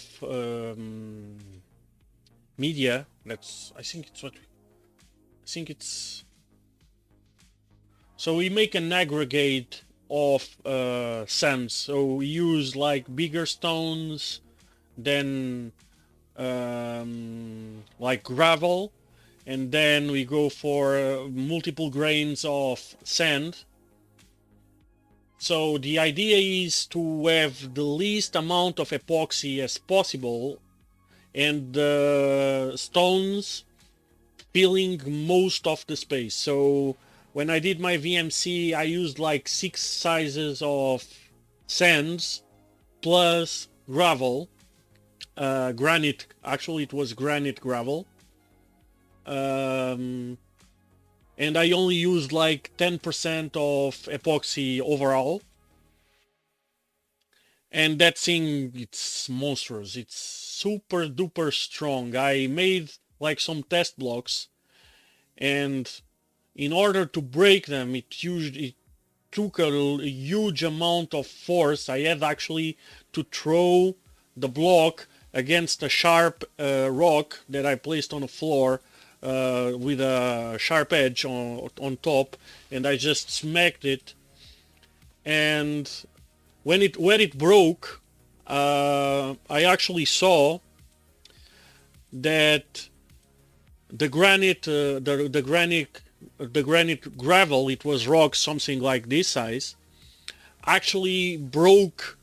Those rocks broke where the whole block broke. So it didn't like, okay, a full rock on this side, a full rock on that side. No.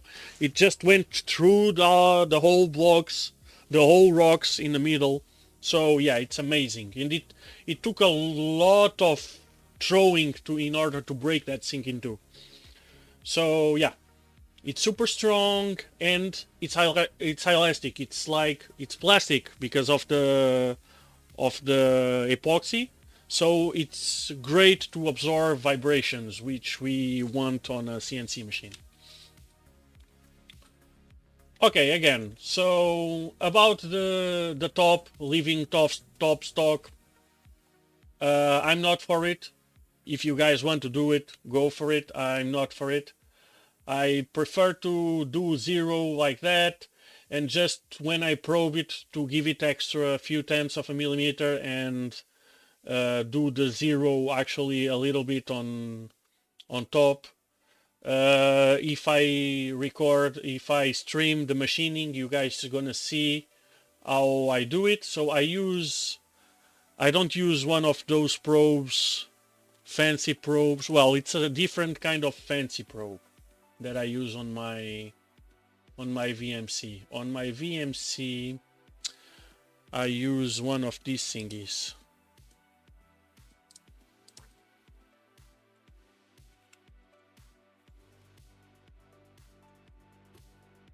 So I use one of these thingies.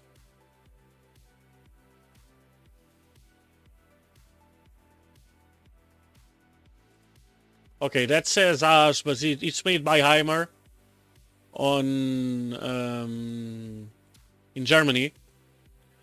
It's basically the same thing, but it's manual. So you move it until the 2 pointers. So this pointer reads 0 and that pointer reads 0, and you're centered on that axis.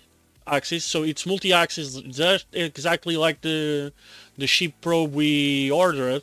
But the ship probe we ordered, it's like electronic, and you're gonna need to probe it with the machine. or read, the machine will read the probe. In this thingy, you jog the machine manually, and you read on the pointers.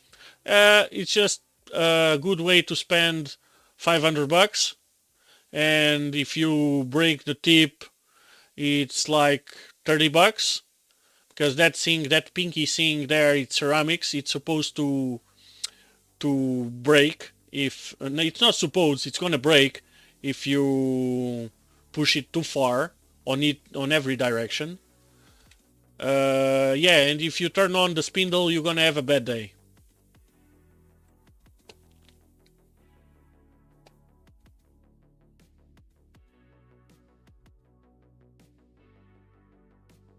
So yeah, basically when I probe X, what I do is I set this guy to 0, and when this guy instead of stopping at 0, I'm gonna stop it usually at 20 here. So that means that's 0.2 millimeters under the point we are on. That's how I do it. You don't need to do it this way, as I said. Oh, actually, it's a good price here. Oh, it's probably plus taxes, yes, of course. Yeah, but this thing is accurate to microns. It's super duper, it's great. I have 2 of them.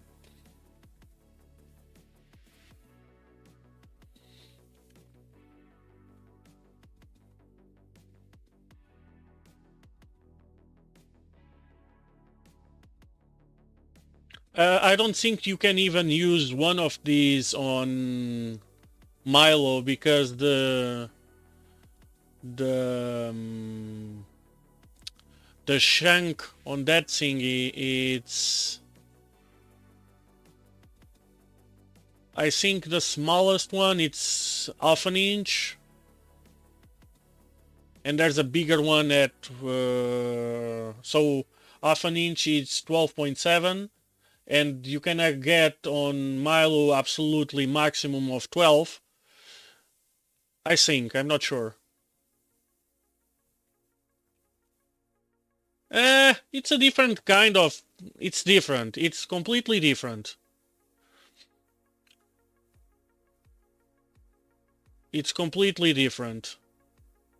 But yes, when I made the machine and bought these things, the only thing you could get on AliExpress, or no, not even on AliExpress, you either go get one of these or one of those that I showed earlier, the edge finders, or a Renishaw, and a Renishaw it's $2,500. So nope. These ones are very nice. And yes, if you see here 53.70 on AliExpress, it's not the thingy, it's the tip alone.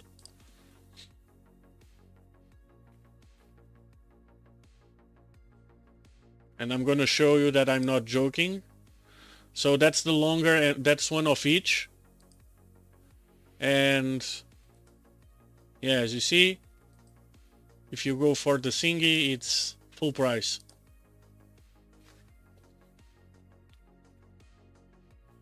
So no, there's no cheap version of this thingy. It is what it is.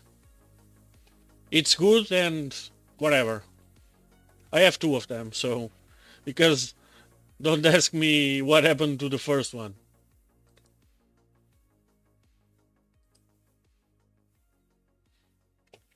Okay, so let's go back. So now we selected the first. Okay, I was talking about this. So no, not here. Yes. So this is all the clearances and stuff.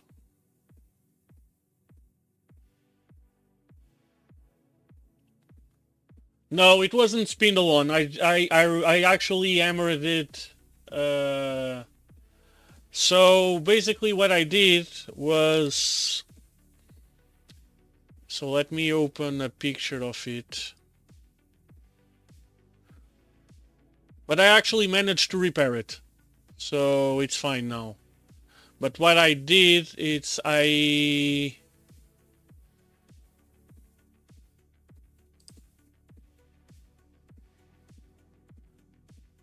I hit it where... let me open a bigger picture of this thingy. Yeah, that's way bigger. Okay, so I hit it with this part by mistake, with here, with this edge. So I wasn't protected by the fuse, which is this thingy, and I actually bent the main shaft inside, but I managed to... It went, supposedly, it went to the factory. I don't think it went, to be honest. I took it to a Portuguese distributor, and they were supposed to send it to the factory. I'm pretty sure they didn't, because the only thing they needed to do would be replacing the inside axis, which I actually made a design. I was ready to manufacture one of those axes. I could do it. But I actually managed to straighten it enough in order to be able to compensate the error on the... This has set screws to compensate the run out, and it's working fine.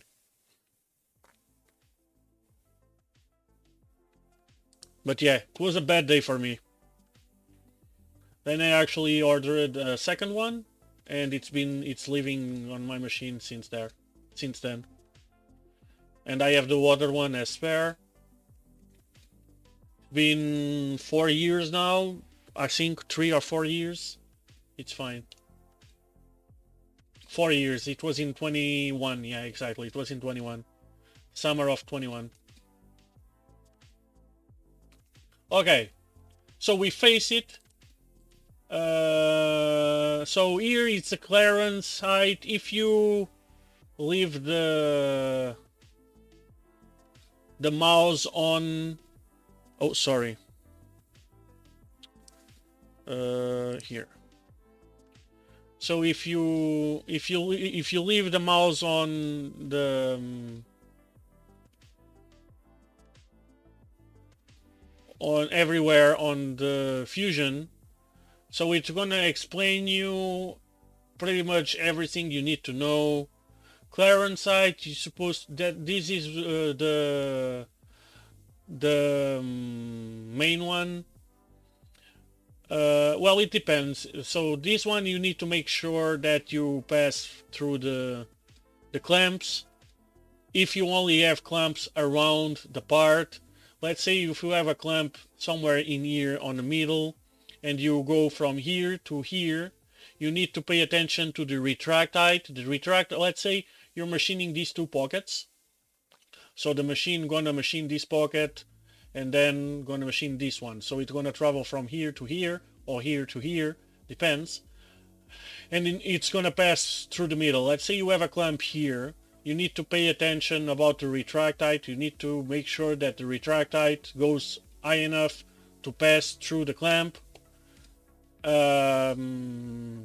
Feed height is the height when it's gonna slow down and pass from rapid to speed, so to cutting speed. Usually this can be way lower. It's set to 5, and to be honest, I rarely mess with it. Top height, it's where it's gonna start cutting, or when it's supposed to start cutting. Then it's gonna have the feed height extra, so it's gonna start pretty much slowing down from this height to plus this height. And bottom height, it's pretty much the bottom where it's gonna stop to cut. So, and they changed these relatively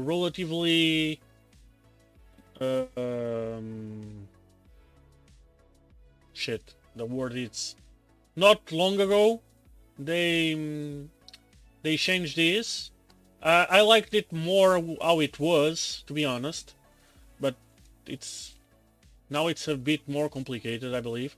So you can select a bunch of them. It's gonna select the highest of either the stock top, the model top. Usually it was just a scroll box and the offset. You can manually set an offset here if you want.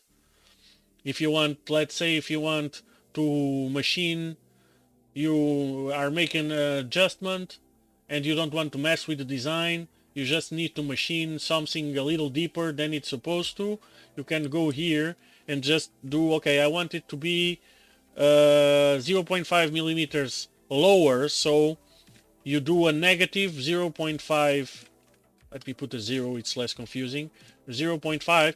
If you want to machine a little shallower, so not as deep as it was, you just fuck it. You just give it a positive offset, so you just give it like 1 or whatever you need. So what more? Passes. So here it's so in this case we are making a face pass, and it's just a shallow cleanup pass. You don't need to. It's just a single step. So my face mill is 63 millimeter in diameter, so I have the pass extension 31.5, which means it's going to start out of the part and then going in and extend again halfway from the part and move out, so there's no machining and there's no machining marks entering or exiting the part. Step over, usually it's like 75% of the diameter. We can check. So when you have these 3 dots, we can go there and you can edit expression, and we have an expression here. So actually it's max, so it's gonna make maximum, or it's gonna choose the higher of these 2 expressions. So either tool diameter minus 2 times the tool corner radius multiplied by 0.7, so it's 70% of the tool diameter minus the corner radius, which is, make sure it's you're just multiplying the 70% for the flat part of the cut, or the tool diameter times 0.05, so 5% of the tool diameter. I have no idea. This is the default. I never mess with it, so let it be. You can edit that for whatever you want, and usually when I need to override this value, I just manually set the value I want. In theory, you can go like with a 60 millimeter step over, because since it's a 63 millimeter mill with a 1 millimeter corner radius, means it's like a 61 flat. So if you go 60 millimeters to the side, you are already overlapping 1 millimeter. I advise you to do like at 5, but never mind. This doesn't really matter. So if you are cutting, let's say you are removing a bunch of stock you have left on top, let's say like if you have 5 millimeters to remove and your machine isn't capable of removing like 4.5 at once, you can go here and do multiple depths and say, okay, I want to go in steps of 1 millimeter, and I want to leave the last pass, I want it to leave 0.2 just to make sure it's going to be clean, and a little slower to make it shine, and no machine marks.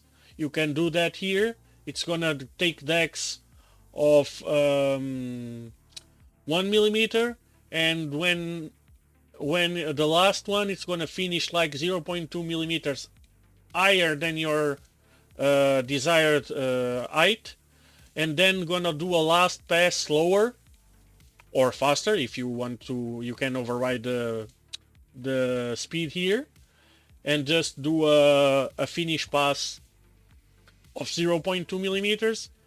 Let's say you want to remove this way, it's going to remove, doesn't matter, but it's going to do 1 millimeter steps, and just make sure that the last one is going to be 0.2 millimeters. If you want to even out the step downs, let's say you have 4.5 millimeters to remove, so it's going to remove 1 millimeter, 2 millimeters, 3 millimeters. No, actually, the way it's going to do it, it's going to remove the first one, since it's 4.5, and you're going to leave 2/10, so 0.2 to cut at last, so it's going to remove 4.3. So it's the way it's going to do, it's going to remove 0.3 on the first, then 1, then 1, then 1, then 1, and then the 0.2 missing. If you do even step downs, it's going to divide the 4.2 millimeters by 4 passes or whatever, and it's going to do, instead of doing the first one at 0.3 and then 1, 1, 1, 1, and the last one 0.2, it's going to do like 0.8, 0.8, 0.8, or 0.7, whatever the math is going to do, but it's going to make all the passes equal until the last one it's 0.2. So that's a good stuff to do. It's a good option, but in this case we don't need this stuff. And let's go. Okay, so as you see, it's going to make a deck. Then you have the simulation. You can do a simulation. So that's the stock, that's the tool, and you can just go like that. You can slow it, you can move it faster, slower, whatever, and boom. Of course, it didn't cut anything because we don't have extra stock on top, but physically it's gonna remove the whatever we let on top of the stock. Okay, so after this, maybe we're gonna do the pockets. So I machined this with a 3.5 radius. So it means it's a 7 millimeter diameter. So it means I got this ready for a 6 millimeter mill. So we're gonna go with adaptive clearing. I'm gonna show. So this is a pocket, right? So you guys must be asking, so if that's a pocket, why don't you do a pocket? Okay, so let's make a pocket here. Let's select the 6 millimeter tool.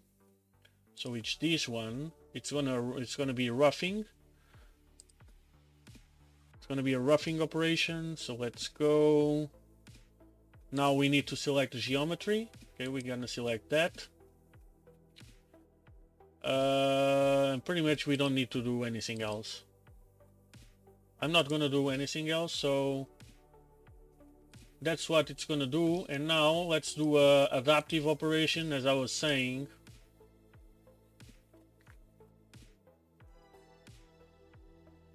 With same tool, same story. I'm just gonna make sure. I need to remember how. I need to set the smoothing. What is smoothing? Smoothing, it's pretty much, it's gonna reduce the size of the toolpath, so the size of the file. So it's gonna make the machine run smooth, basically. And that's the tolerance of smoothing. I'm gonna explain all these things in a minute. I'm just making sure multiple depths, because I'm gonna use this one. How much was it? 15, right? And a bunch. So let's put 8 millimeters. So it makes 2 steps. Okay. So let's see a difference between. So pocket, what it's gonna do in pocket. Let's do a simulation. So let's start. So it's going to ramp down. All good. It's going to ramp down until the desired dimension. And after it ramps down, check what it's going to do. See? If you're going to do that in aluminum without flood cooling, good luck, my friends. You're going to have a really bad day. Well, it's not a really bad day. You're just going to fuck out, you're going to break a mill. And hopefully you're going to be able to remove it from there, and so you can replace the mill and actually continue. Otherwise, if you have the bad luck of breaking the mill and the mill welding down there, yeah, say goodbye to that piece of aluminum as well. And now let's see the adaptive clearing.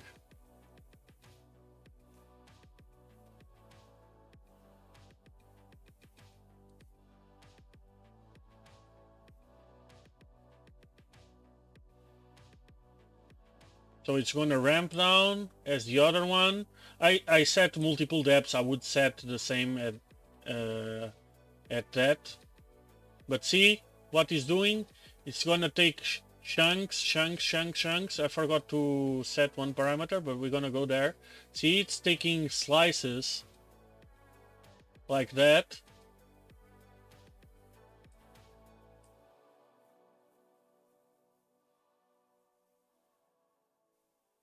And this is why I changed to Fusion a long time ago,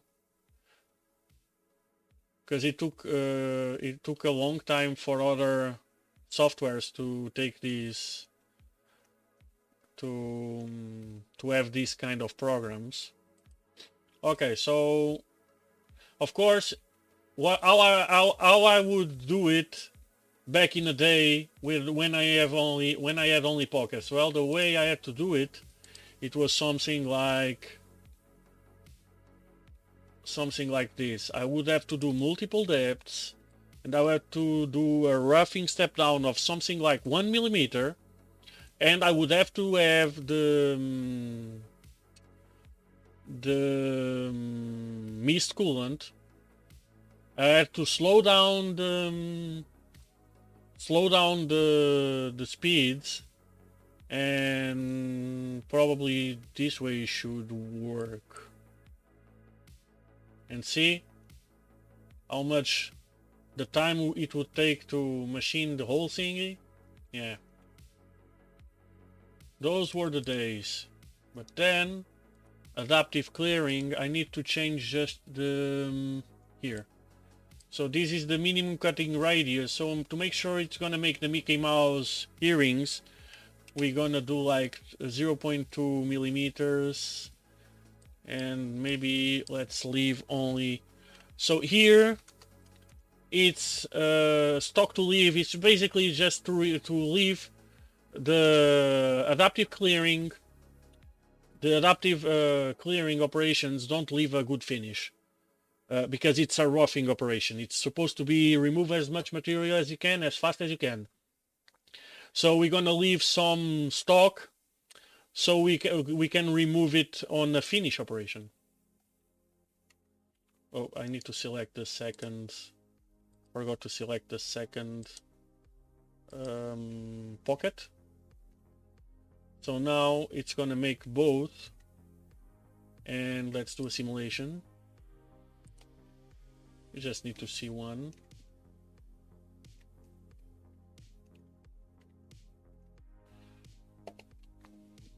See, now it's gonna go much farther down because we told it, hey, you can use smaller cutting radius to go deep into. Okay, to avoid this, you see it machined half on one side and half on the other side. It's not efficient. It would be better if it just finished the machine both sides. So you can go here, multiple depths, and order by area.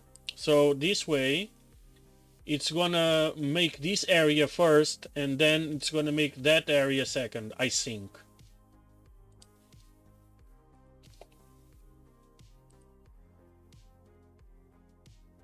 Okay, and since I skipped the whole operation, let me see. So it's making the first.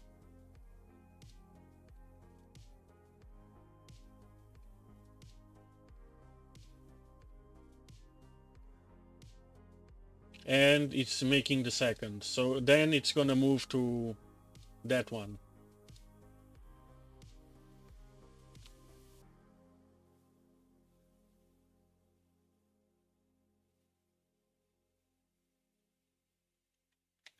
See, then it's gonna move to that one. So we can exit the simulation, it's fine.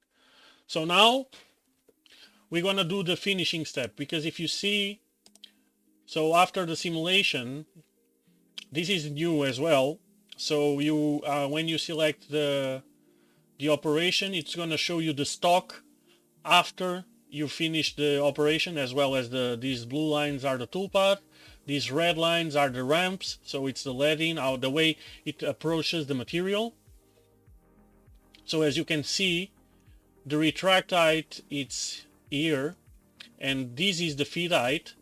So it's going to start a little higher than, we could lower this value to reduce time, but it's fine. And you can see, so the green line, it's here, and the actual part line, it's there. So this is the stock we have left to remove. So we left that for the finish pass. So now we need to finish the walls and the floor. Which one we're gonna finish first? It's up to you. You say, can we finish both at the same time? We can. It's not ideal. End mills like to cut either only on the bottom or only on the sides. They don't really like to cut both on bottom and the sides. I mean, to make a good finish. So ideally we would do first a wall. It's gonna be a like we say, a double-sided stick, a double-pointed stick. So either we go one way first or the other, it doesn't really matter. What I usually do is I'm going for the floor first.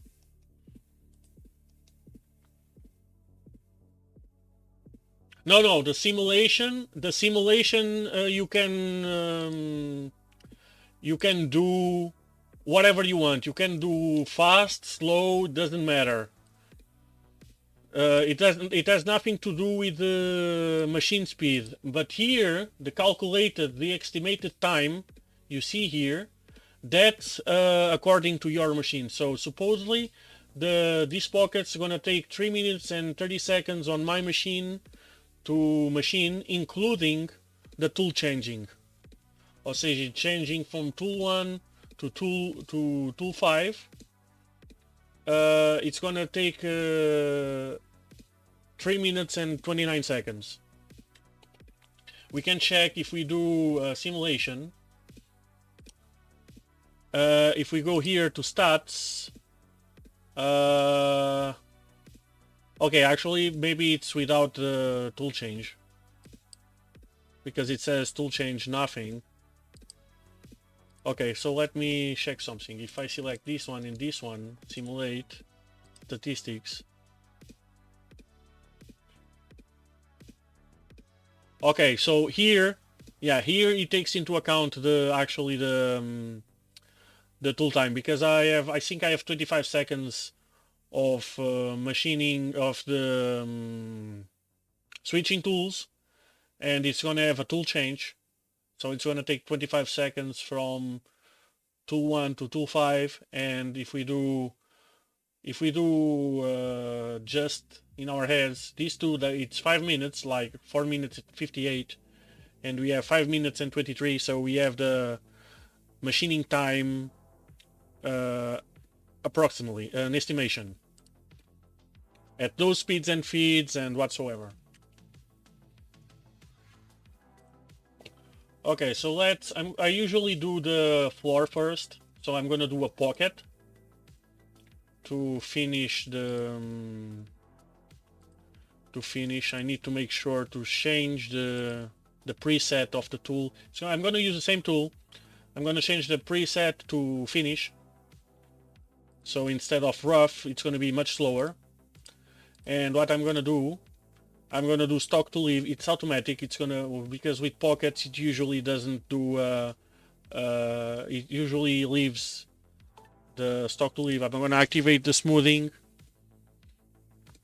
And I'm going to leave radial 0.1. And axial it's the 4. So it's axial, it's on the Z. Radial, it's on the X and Y. And axial, it's 0 because we actually want to finish the floor. The step over, it's fine. I usually don't mess with it. So basically what it's gonna do, I'm not sure if this will work. Okay, it will. So it's just gonna plunge or go. Oh, okay, I forgot something. So in this case, since we have, so in this case, since we have everything already machined, we are only finishing. We can, and we should go here to the top height. So the top height, it's where the machine is supposed to cut. We're gonna press selection, or we can use selected contours, which will use the same level as the contours you selected, which is exactly what we want. And we can do feed height like 1 millimeter, because we only have 0.2 left, and we don't even have to put an offset in there. So now it's saying, yeah, it doesn't matter. It's saying the ramp, because if we go here, it's complaining since we are setting the feed height to 1, but here on the linking is the tab where do you have the LEDs and transitions. So this is how the mill will approach the machine. And we have here, see, we have already in red the value is complaining. So here it says it's the ramp, so it's going to ramp into the pocket, and we say, oh, the ramp clearance is 2.5 millimeters, and here we are selecting, hey, it's 1 millimeter. So it's saying, hey man, are you sure about what you're doing? Because here you selected 1, but here you selected 2.5. Okay, so if you do 1 as well, or actually needs to be lower. Why are you complaining now? Oh, because it has also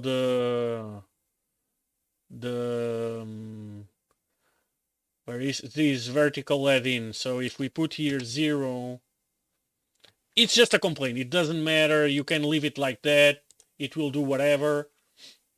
It's just telling you, man, you selected something and you're not making sense on. It's not coinciding with the other parameters you set. It's not like something critical. It's just letting you know that there's something that it's not adding up. It's not adding up with the selected parameters, but it will do just fine. And if you go here, it's just a warning, and you see the warning. Oh, okay, this doesn't matter. It will compile just fine or post-process just fine. So let's do a checking.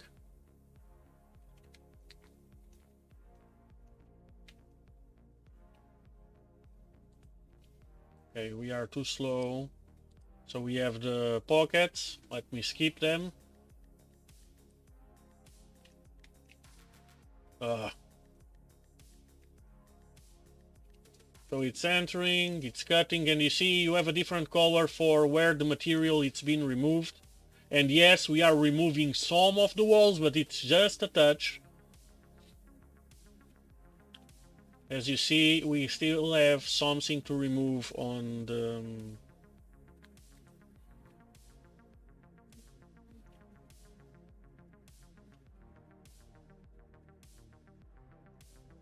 And I believe we have some, yeah, we have some room. And now we do a contour.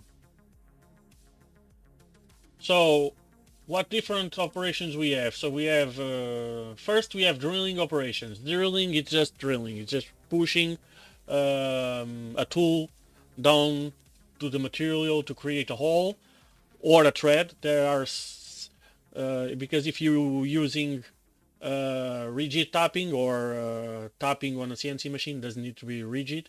If you use tapping, it's considered a hole, a drill. If you're reaming, it's a drill. It's just, if you're counter boring, it's a drill. If you're spot drilling, it's a drill.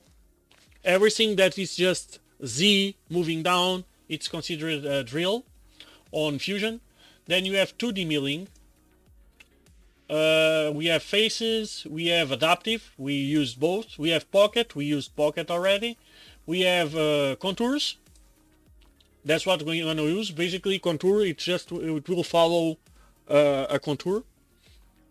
We have slot. I never used slot, so yeah, probably it uses just a center line or something like that. We have circular. Circular it's basically if you want to, like, if you have I think I never used circular as well. But I believe if you have like a pillar or something like that in the middle, it's gonna mill around it. You have bore. Bore, it's basically create a circular pocket, but it's gonna spiral. It's gonna go like that, spiraling on a hole. We're gonna use that later. You have thread if you're using a treadmill. So to create threads, it's kind of like boring, but with precision.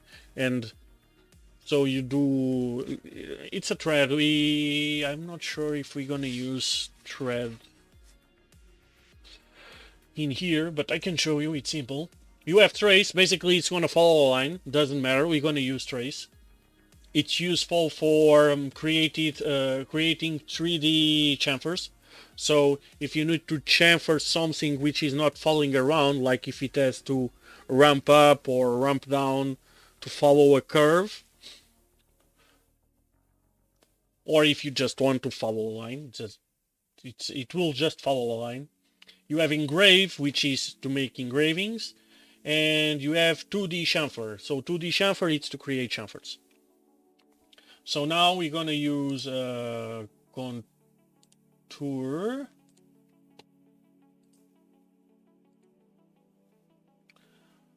So same tool. These guys. So something interesting or important. No matter what machine, no matter how good it is, you're gonna have a visual mark on the start and finish of contour. So it doesn't matter whatever machine it is, you're gonna visually, even if you can't feel it, but if you put it in a right angle, if you start machining a contour on a straight line, you're gonna see the start or the finish where the mill came out. Doesn't matter if it's a $1 million machine or a 500 euro machine. It doesn't matter. The only thing is one will be more noticeable than the others. So usually we blend in the start and finish on a corner, on a curve. It's much more difficult to see.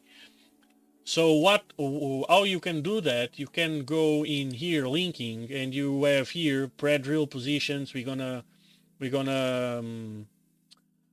talk about that as well. But you have here the lead in position. So if you put the lead in here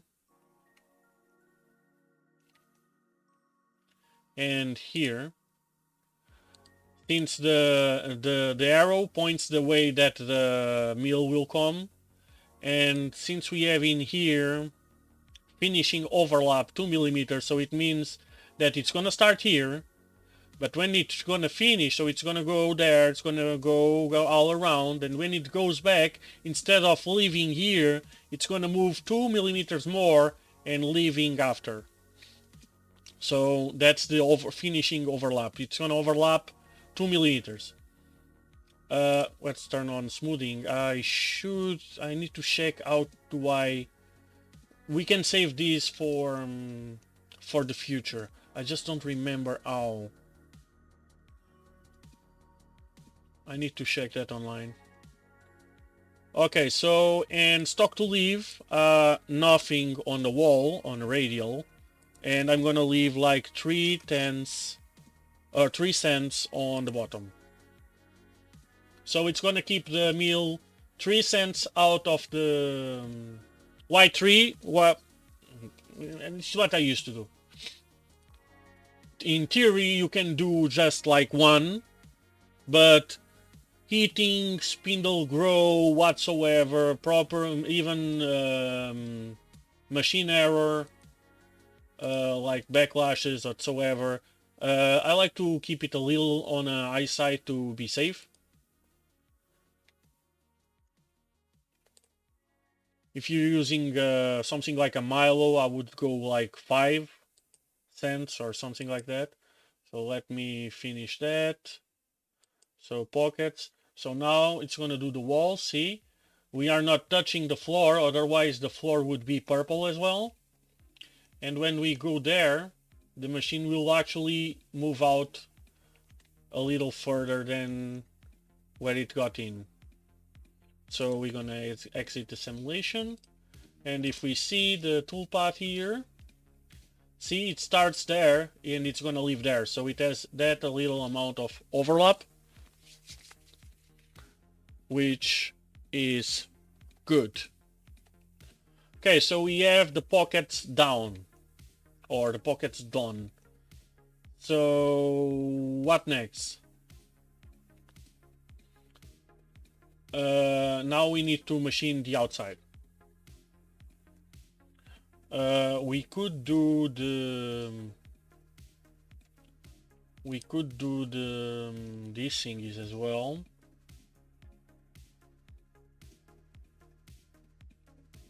Let me see one thing. So my parallels are okay. Yeah, we're gonna do the drilling as well. Since I was checking my what would be the distance between that edge of the hole to the edge of the part, because my parallels are 8 millimeter and we have a minimum distance of 7. So it means if we do the drilling on the other side, I can drill all the way. Well, I can, but I need to remove the parallel. So yeah, no. So we'll just drill it on this side and get over with it. Okay, so what we're gonna do now is do the around part. So for the around part, I'm gonna use a 8 millimeter mill, and I'm gonna do the adaptive clearing as well. I'm gonna select these. Okay, let me select the drill first, the tool. So I'm going to use these 8 millimeter mill, rough, select, geometry, I'm going to select this guy,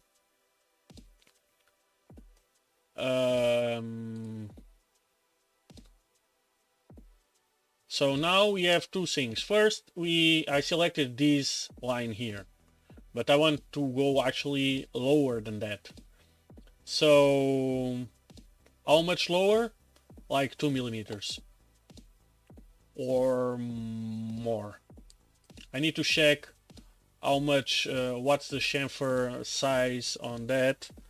So there's two ways to go there. So either we go here on the bottom height and we say, hey, we want the selected contour plus or actually minus, because Z it's on the negative way, so -2, and optimal load 2.5. I usually do something like a quarter to 33% of the tool diameter. I know my machine likes 2.5 millimeters, it's fine. I have, yes, I do. So I'm gonna remove at 2000 and 2500 millimeter per minute. So I'm gonna leave. I don't care about the axial. So this would be the other place we could.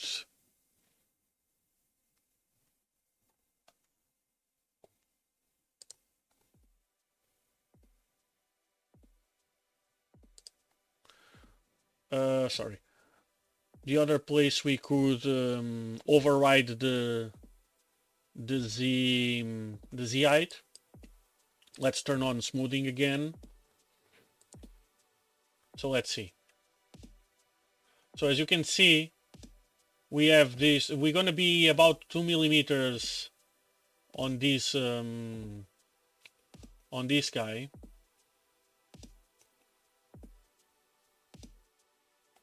But let me check. So from here to here, so we have 3 millimeters. Yeah, okay. So we're gonna get 1 millimeter spare plus 2 millimeters of stock. We're gonna be perfectly safe. So there's no way the mill will eat the devices, which is the whole idea. And as we can see, we have everything removed around except these little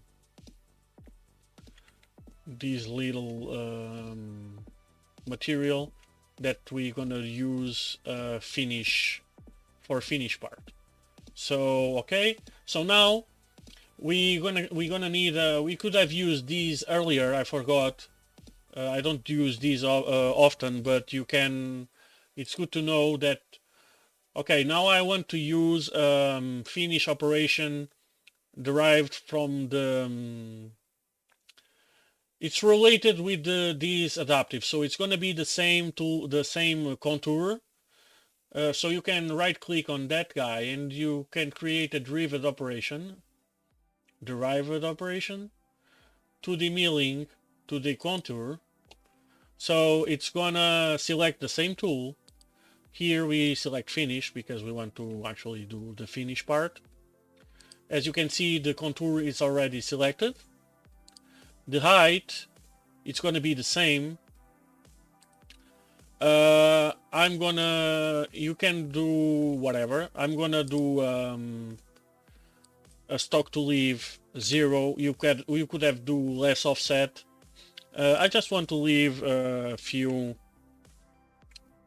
from the bottom because we don't need. I don't want the tool to get exactly to. Well, actually, it can be 0.1, but 0.2, it's fine. So to make sure that the tool is not going to the floor or to the same level of the floor. And again, I want to do a preferred lead-in position. I'm gonna do it in here. To these guys, the lead-in, and boom. So if we do a total simulation now, if you guys have any question, please just ask. If I'm going too fast, okay, so I'm gonna step. Okay, you see that's the adaptive outside, and now that's the finish. And we are done. Okay, so now the only thing left to do, it's actually drill those holes, and for that I'm gonna do, and some chamfers. First I'm gonna do the drilling, or the spot drilling. Do we have... No, we don't. Okay, so let's select the spot drill.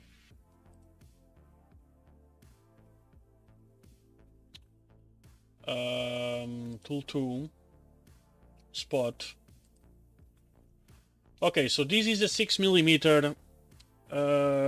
This is a 6mm tool, and we're gonna drill 5.2mm holes. So I can use the spot drill as spot and chamfer at the same time, since it's the diameter of the spotting tool is bigger than the drill. So what we're gonna do is gonna select all faces. So I'm gonna select that guy, and I can, since all of these drills are the same diameter, I can select these, and it will automatically select all the drills. Now the drills are different, or the spots are different depths. Since we want to use it as chamfer as well, we can go here on the bottom height. So it's the that's the where it's gonna finish the drill, actually the level. So we can go to either chamfer width or chamfer diameter. We want to go to chamfer diameter. I'm gonna go to 5.8.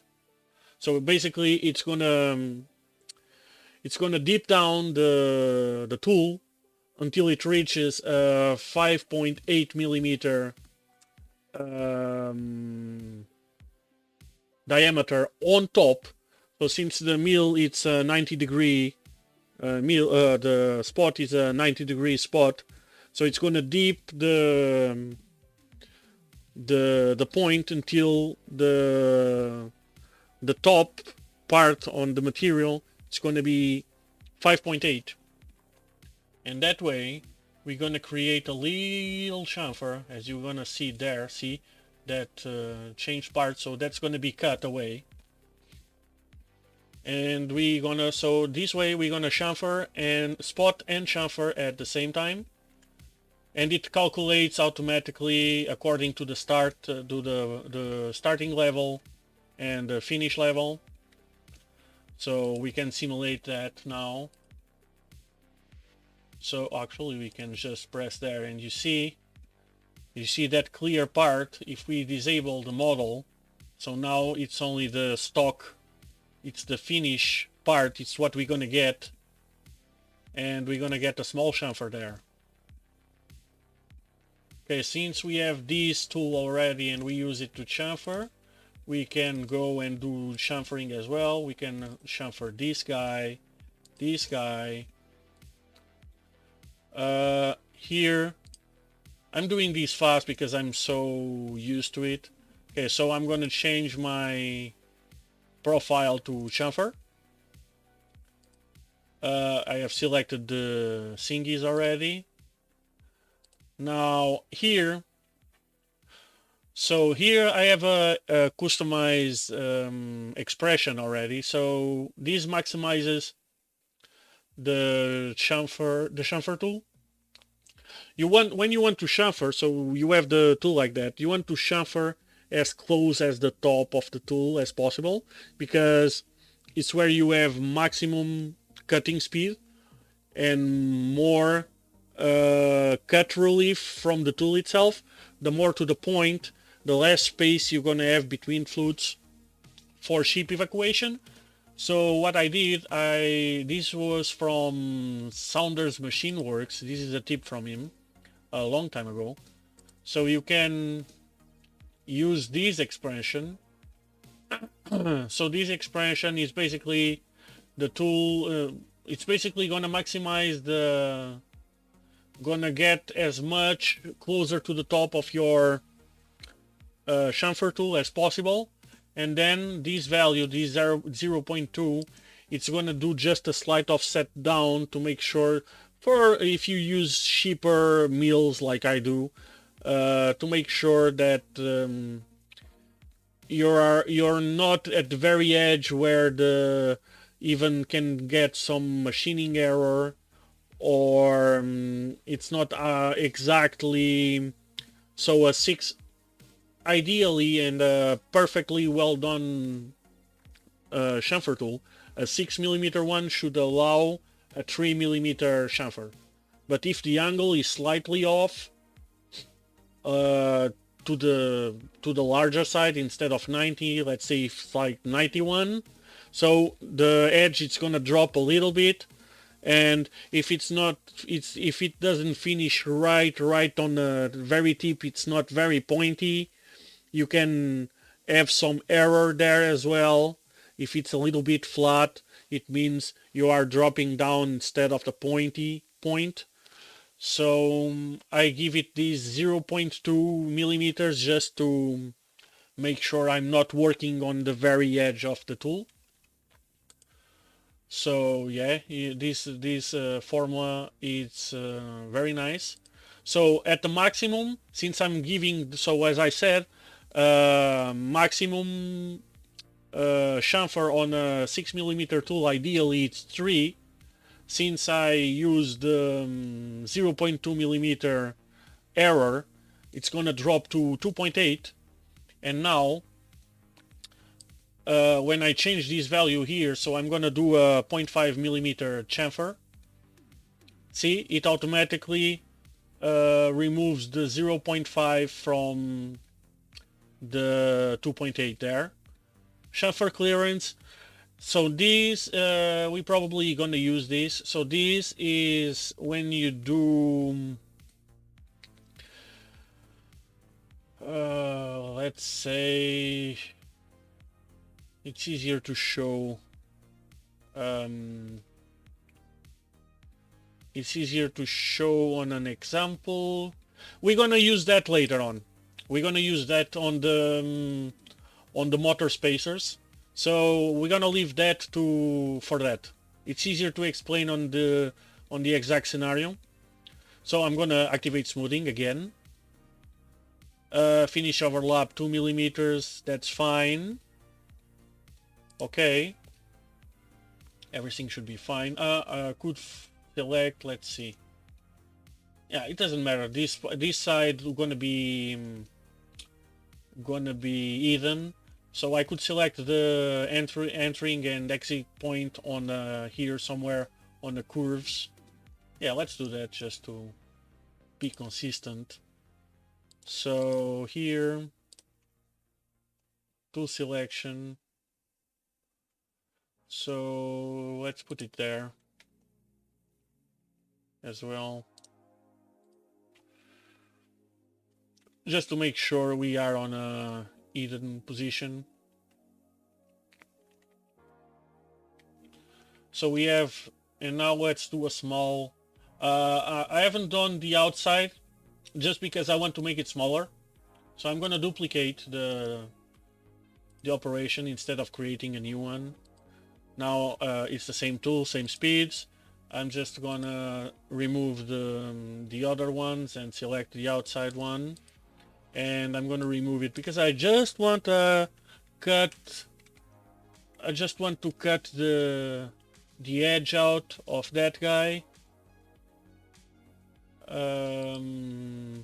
because otherwise it's gonna eat against the frame, and if we do a larger chamfer, it's gonna make like a dent like this on the, so this is the frame and this will be the chamfer. So just light chamfer to cut the edge. Let's do the same stuff. I forgot the preferred position can be in here. Now of course you could optimize, you could see, okay, this is entering in here and finishing in here. So ideally you want your next operation, instead of going there, ideally you want it somewhere in here, since it's going to finish this chamfer in here, then it just needs to move to here. See? So if you go that way, I usually don't pay attention to that, but it's something to take in consideration if you're using a slower machine or whatsoever.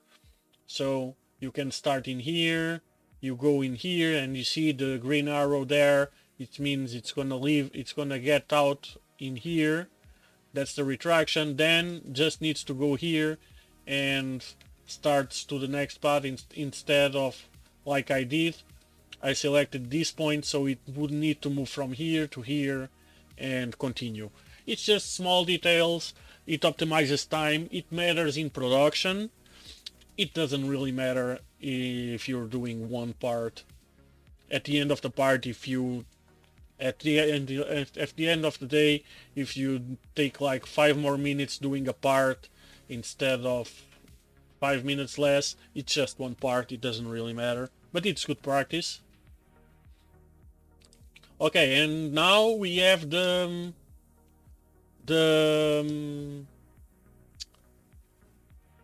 front or the back part of this, or the back side of this part done, right?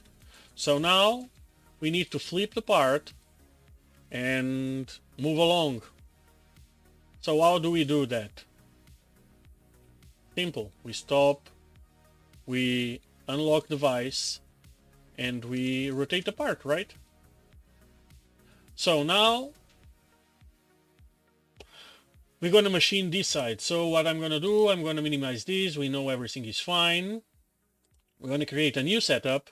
And now what I like to do, so now this is going to remember the stock as it was from the previous operation. This is something new as well from Fusion, and SolidCam has had this since I first started using SolidCam. We had a long struggle for Fusion to have this to remember stock from previous setups. So we're not going to mess with that. So what I'm going to use, I'm going to change the origin. I'm going to go for, I need to select the Z and whatsoever. So this is the Z, this is the X. So as we see, I want to machine the part like this. It wouldn't really matter. We could do it like that, but somehow I want it like this. So you can either press here on the arrow, it will flip, or you can select here and flip X-axis, since the X-axis is aiming to the other way. So like that. But in fact,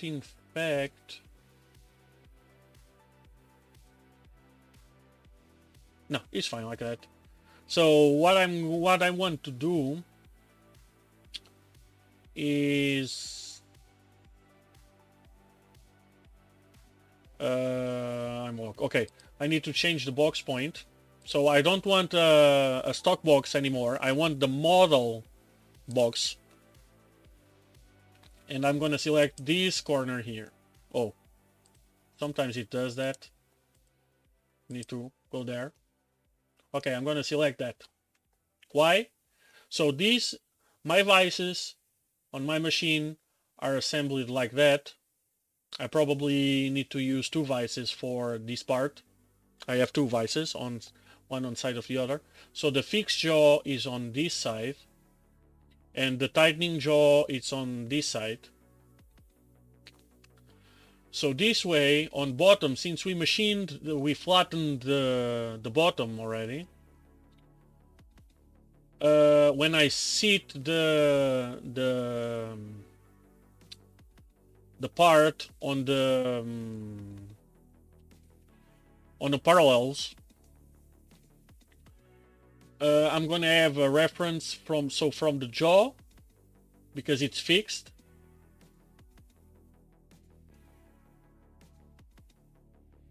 Oh, actually, I'm gonna machine it like that instead. Now that I'm thinking about, and I'm gonna use that point. Yeah, it's better. Yeah, it's better. because I'll have more surface. How long is this? Let me check. Yeah, 343. So my vices are 150, 150, probably 200. Yeah, I have more surface contact on that side.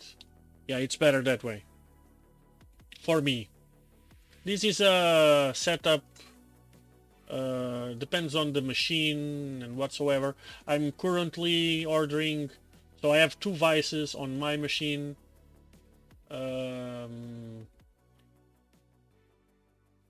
But I can fit 3, so I'm actually in the process of, but they are fucking expensive, of ordering 3 vices, so I can fit 3 vices in line on my machine. But I can't really like buy 1 vice now and another vice next week and another vice 2 months later.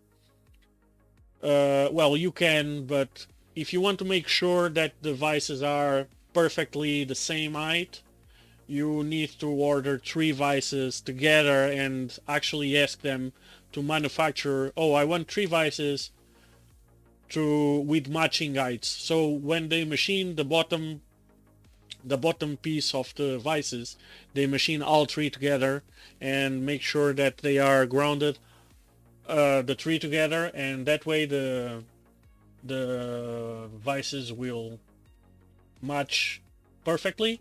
Otherwise, either you go with a super duper expensive brand which has a perfectly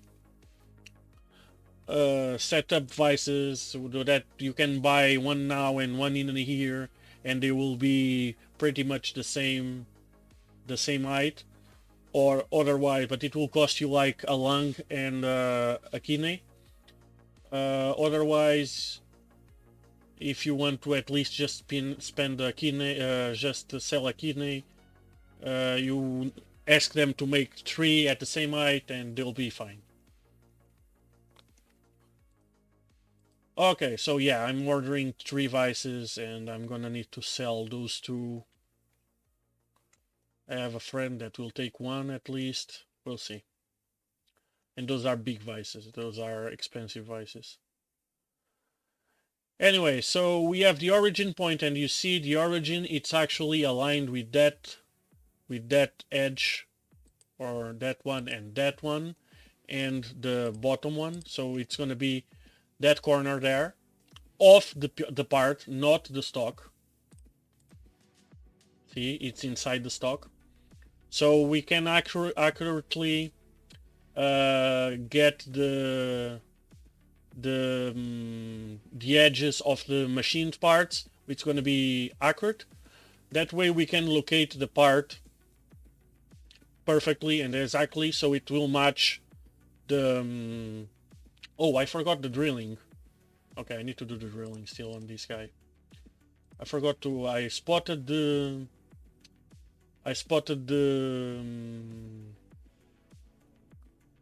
holes, but I didn't actually machine the holes. Okay, let's do that. Drill.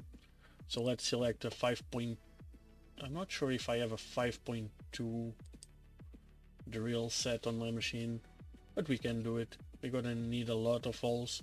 5.2, so let's see, where do I have? So I usually, the way I have my tooling, I actually need to reform these, but usually I use tool 10 for drills, tool 10 and tool 90 to 99 usually are the tools I use for drills. I use tool 11 to tool 15 for taps. And well, the rest of the tools are for whatever. Okay, so I have a 5.2 here on tool 10. because these are variable. Because if I since I make many types of parts and whatsoever, I use a million size of drills. Like if I were to have like a 1.1, a 1.2, a 1.3 drill always set up on my machine, I only have 99 tools available on my, well, 100, but tool 0, it's the main, doesn't count. It's the Heimer. So I only have 99 tools. I would spend all the 99 tools in drills alone. So what I do, I usually don't take, well, it's gonna need to be a very damn big project that use more than 10 different sizes of drills to use. So I use those 10 tools variable. I change tools whatever I need. The other tools stay locked in position, but the tool 10 and tool 90 to 99 are variable. It's how I work. Doesn't need to be how everyone works, especially on someone that on a machine that doesn't have ATC, or even I have ATC, but I usually don't use it. I use manual tool changing, but it's just press a button, swap head, and move on. Okay, so moving on. So 8K, this is set up properly. Tool orientation doesn't meet. All faces, we're gonna use those. Select those. And on levels, on heights, I don't know why I like to call it level. So here, it's selecting the tool, the top of the hole on the top of the hole, but the bottom, it's the tip. Where can we see it? We can. So it's the tip. As you see, it's not making the full hole. It's counting for the tip of the drill. So what we're gonna do is here on bottom, we're gonna drill tip through bottom. So this way, it's gonna push the tip through the edge of the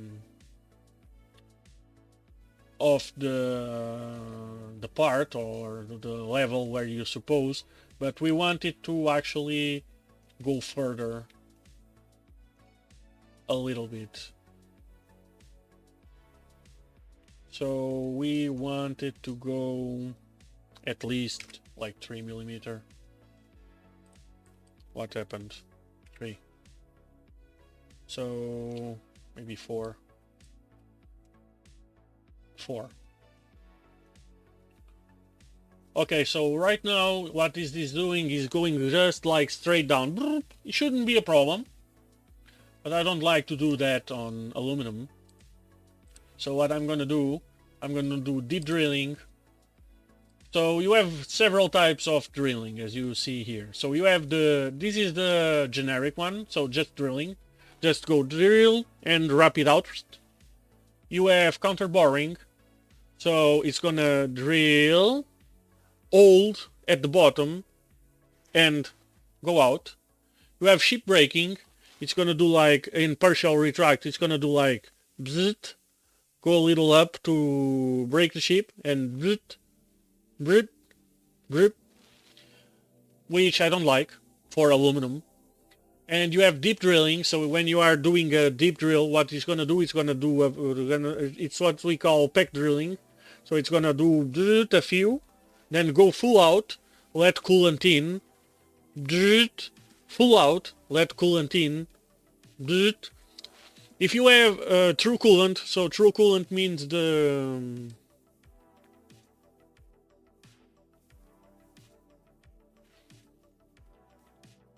are you not going to put the parallels with the stock? No, I don't need. You mean design the parallels under the stock?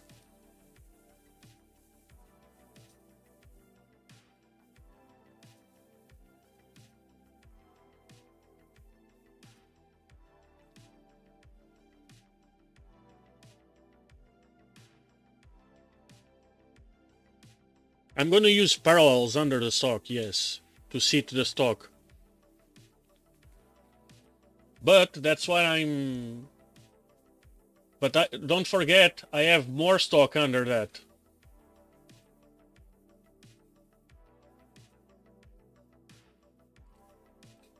So if we select these and these, see, we are not even through the... We are not through the stock yet.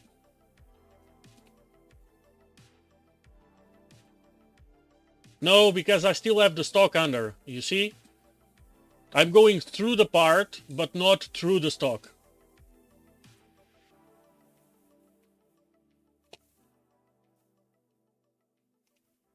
Okay, I had a feeling you were asking about because of that. So yeah, like that it's fine.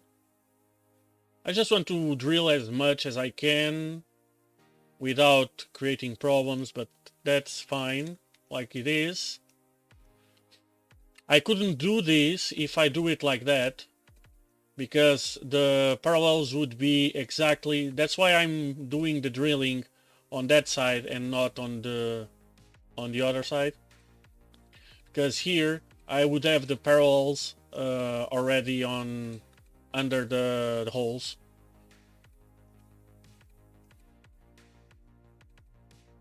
Okay, as I was saying, I'm gonna do deep drilling. I'm gonna do peck, like pecks in 4 millimeters should be fine. And yeah, that's fine.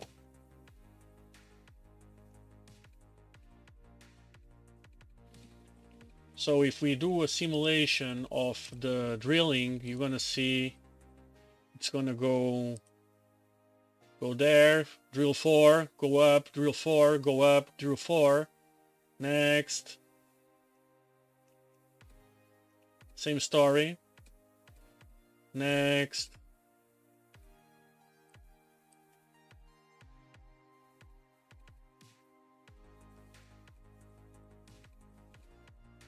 And if we delete our model, you see we have the chamfers.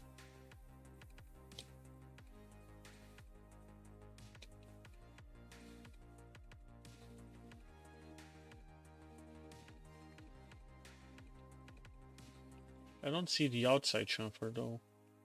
It's really small. Yeah, it's there. Just too small.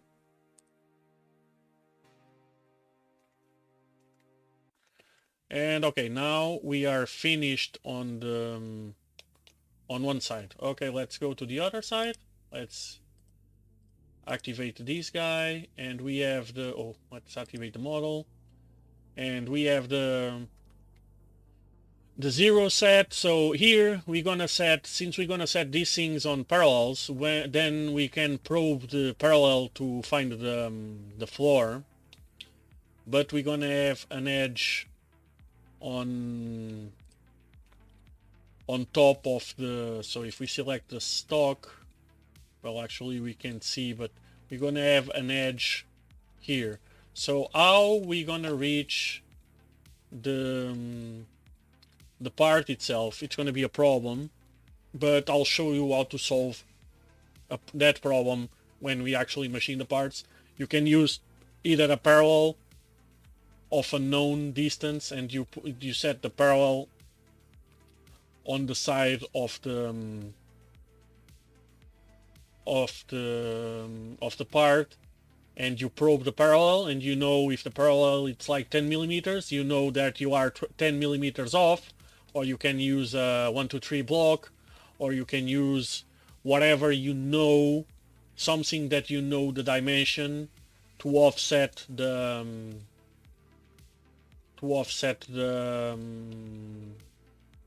thing. It's something.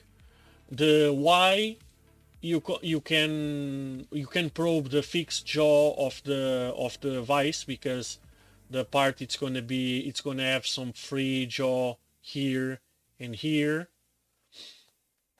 But the X, you're gonna need to actually improvise. Or you can set a stop, and you can probe the stop first, and then you go and you attach the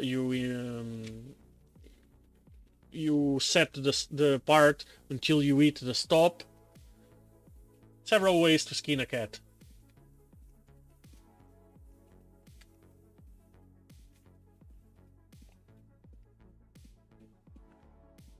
Okay, so now we are set, so we're gonna start with the face tool again. And now we have meat to take. So other thing you can do, I actually never done that. You can set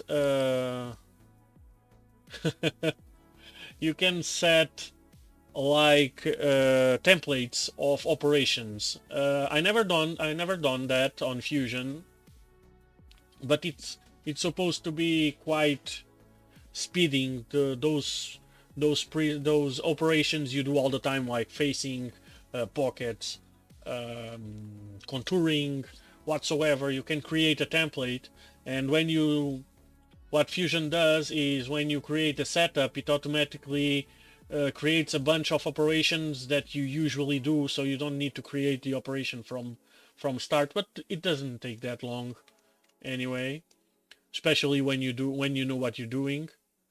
So same stuff.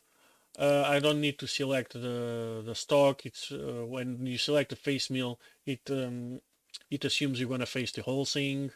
So in this case, we have a few millimeters on top to remove. So what we're gonna do is we're gonna create multiple depths. We're gonna create a finish step. 0.2 millimeter. It's what I like for a finish step. Even step down, and boom, you're done. And it will create several the passes you need to in order to remove the amount you want. Now we want to create same story, a few adaptive clearings. You want to create that one. I'll change the tool in a minute. Those pockets,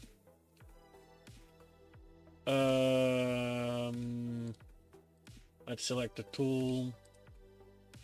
I think I can do 8 millimeters. 8 millimeters, it's my preferred tool. I just created something random. I need to check the okay, yes, I use a 5 millimeter radius, so I can use a 8 millimeters 8 millimeter tool just fine. The defaults, okay, we can, to save time on the heights, we can select model top instead of stock top, because we decked a bunch of the we decked the stock top already. We only have the model top now, so it's gonna start a little lower. It should be fine. Oh, okay, I need to check the stock to leave and the smoothing. Stock to leave is fine. I need to remember to check how to permanently select that. It's important. Makes the machine less jerky. Yeah, 2.5 should be fine. Now, same story. We can actually copy, but doesn't really matter. So we can create a derivative operation and do the pocket to finish the floor. So everything is fine. Stock to leave, radial, we can do the 15 and axial 0. So we do the okay, we need to change the top. The top height, we can do selected contours. It's gonna complain. No, actually it doesn't. Good. What more? The walls, we can do the same stuff. Create derivative, contour, stock to leave, radial 0, 0.05, 0.3. Boom. Okay, let's move Actually, it might be... Yeah, that's fine. No. Let's try to... Oops. Oh, yeah, edit, yes, that's fine. So let's preferred links. So let's see here. Let's see here. I'm not sure if I have enough space to do this in these positions, but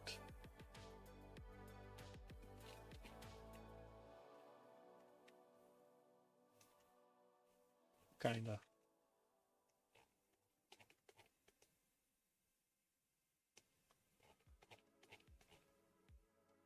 Okay, we need to, let me change some of the, yeah, here let's do a little less, just to make sure we have space. So this is the radius. Okay, that's better. It's just those radius there I was changing, these green lights, lines, sorry.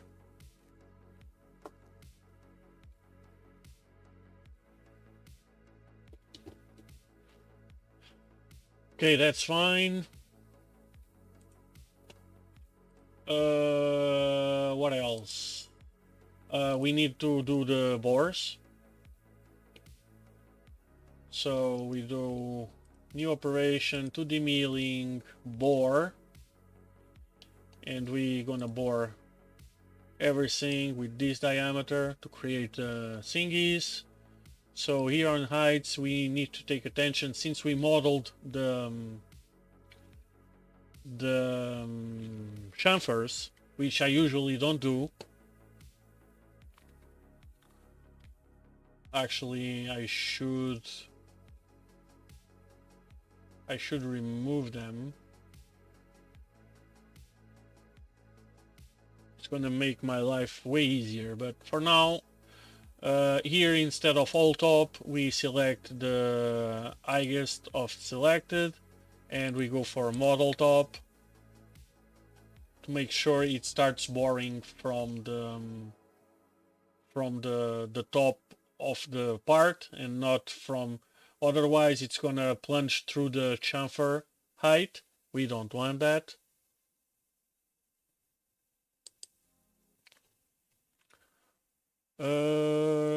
Sorry, Beanie, I missed your message. You were talking about the positions, right? That I fixed there. I assume so. Okay, so boring. So that's the screw heads. Those are bored. And now we need to do just the chamfers. So now we're gonna use, since these are big ass chamfers, I assume they are what? Yeah.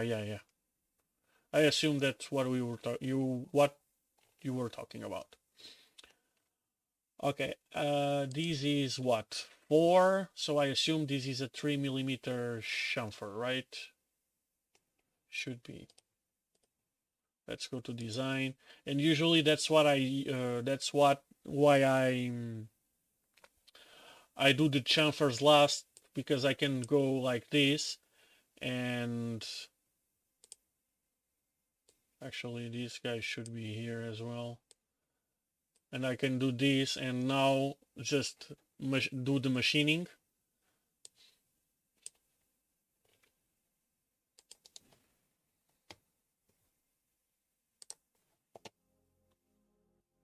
Edit feature, so it's a 3mm chamfer.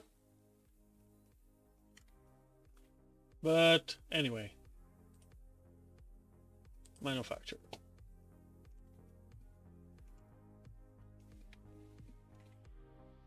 Okay, so now I really don't, since I don't usually do this, I may, let's do 2D chamfer. Now I'm gonna use, since we need a 3mm chamfer and the 6mm tool that I used before, it's only good up to 2.8 millimeters, and I don't even like to use it more than 2 millimeters. So I have another one. Where is my... Where are the spot reel? Spot reel. So I have a big one, a 12 millimeter one, that it's good up to 5.8 millimeter chamfer.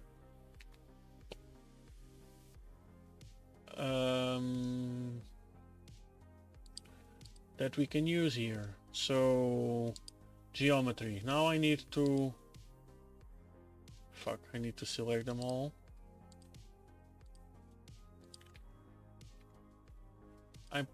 I'm pretty sure I need to select this bottom one. I usually don't do shit. Need to delete that one.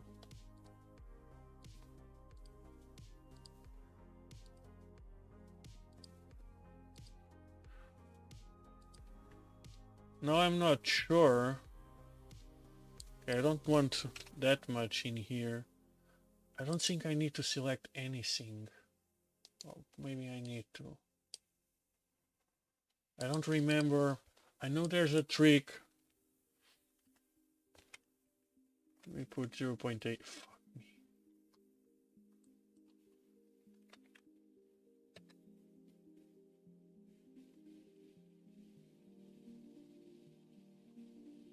Try resetting what?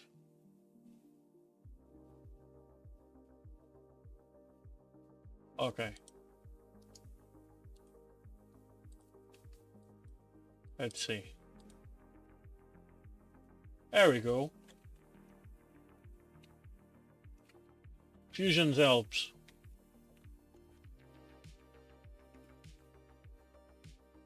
Okay, so we have those one figured out.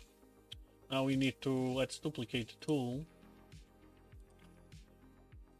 But now I'm not sure I can do what I need to do. So for these big ass chamfers, I like to do it in 2 passes. Oh, let me select smoothing because I forgot.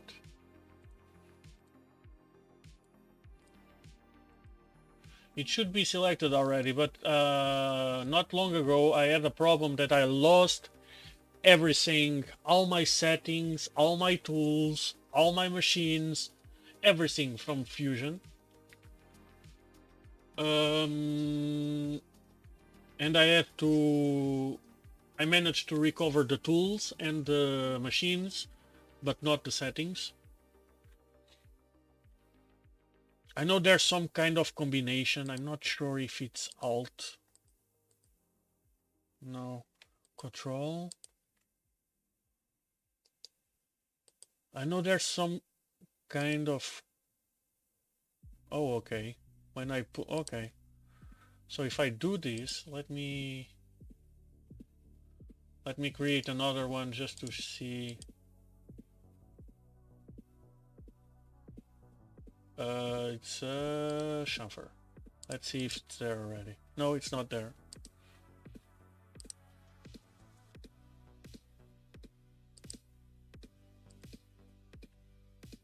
Yeah, fuck off.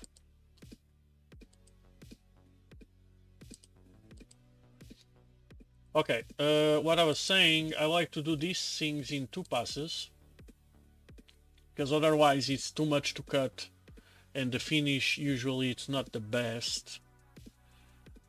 I'm not sure if I can do it with a pre-modeled chamfer. We'll see in a minute. Because here we don't have the stock to leave.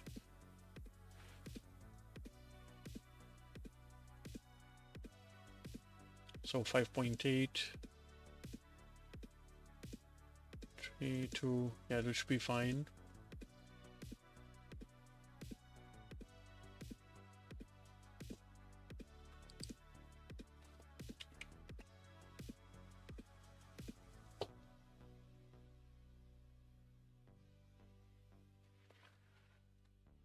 Yeah, probably I can't.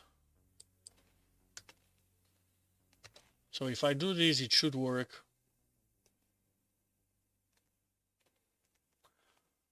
Yes, it works, but it's not, but I want to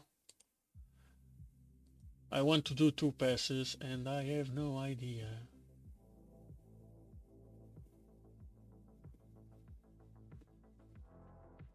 how I do that. So what I'm gonna do, I'm gonna go here and I'm gonna remove the, so this is what I usually do. I select, it's gonna mess up with everything, but we should be fine. Oh, okay, I selected, yeah, I selected a chamfered line, and the chamfered line disappeared, so now it was messing with my origin. And here, of course, I selected also chamfered lines. But anyway, so here it's how I usually do it. So I left the parts, unless I need to do a visualization to see how it ends up. That's why I usually model the chamfers in the end, so I can just roll back the chamfers and I can go back to machining. And this way we should be fine. And what I do is, so I know I want a 3mm chamfer, so I'm going to reset this to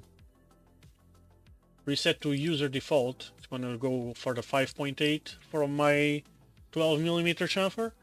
So instead of doing a 3mm, I'm going to do a 2.9mm.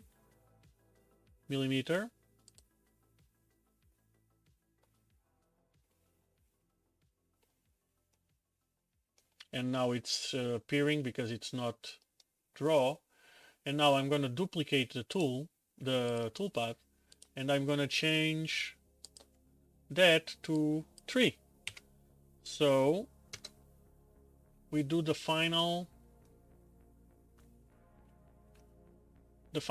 path about the locations. The first one doesn't matter because it's rough pass. The second one, we do it there.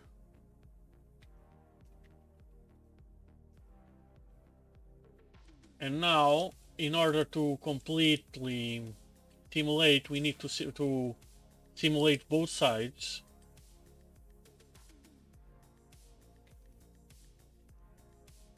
Yeah, I know.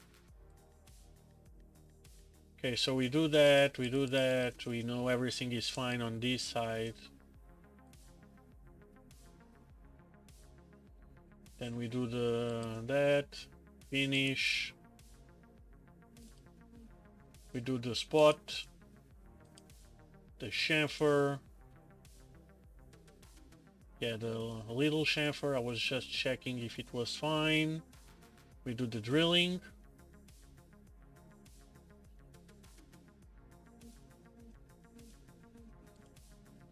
Now we go to the other side. Should be like that. We do the facing.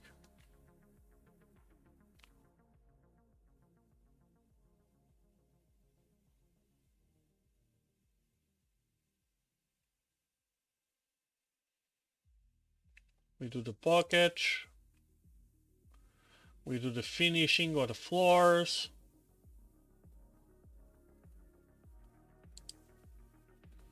Finishing on the walls.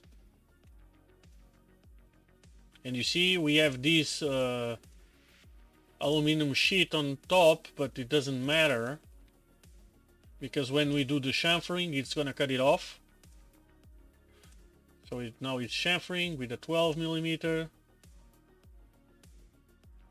So it's doing the first chamfer, the second, see, it's gonna cut it off.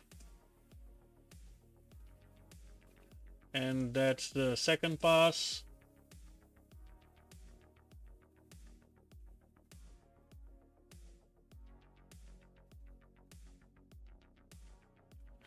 No problem, Joseph.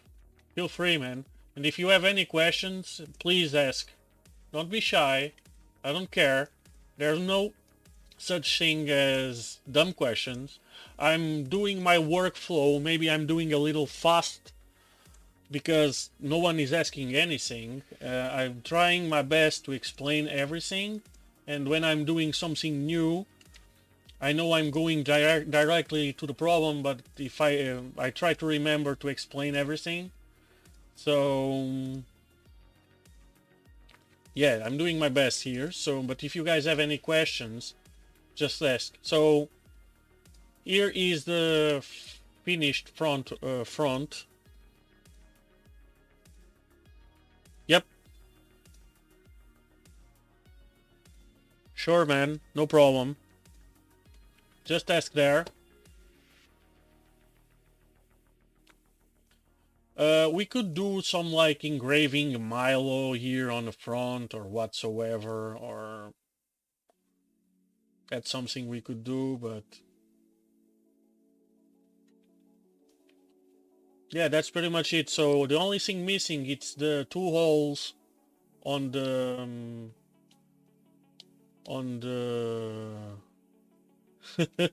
no problem, man, no problem. That's the point.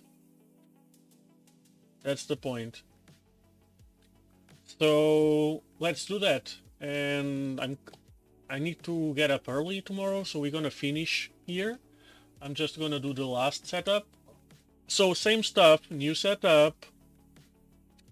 We have the body already selected. We go and select our Z. So now we're gonna work with this face up. So this is our Z. We want we can choose, well, usually I like to put the front piece of the front side of the part to the fixed side of the jaw. So I'm going to invert X, and again I like to so model box, I like to go to that corner for my origin. That's it. So now what do we have? We have here, these are supposed to be M5, right? Yes, so we need to drill these with a, I have a 4.2 drill, 4.2 millimeter drill, but actually I'm going to use a 4.6 because I use forming tops, and forming tops don't cut, they form, like the name says. Okay, so we're going to start with a 6 millimeter spot, and we're gonna spot them both. So same story, we go here to chamfer diameter, we're gonna go with like 5.8, 5.7, doesn't matter, a big chamfer.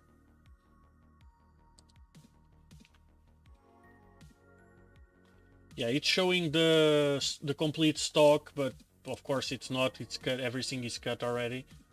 We can go here and select from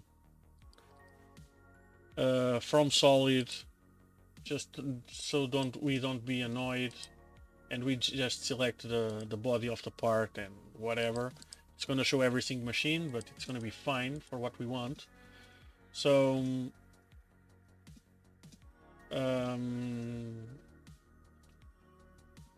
we're going to do that first. Should be fine drilling directly with a carbide drill, but I like to do the chamfer. So next, new drill operation. We could duplicate that. That's actually let's do that. So let's duplicate since we have selected the things already. Let's select the drill. So I selected the drill 10 for the 5.2. So let's select something else for the 4.6, so 90. We have a 4.6 on the 90. That's fine.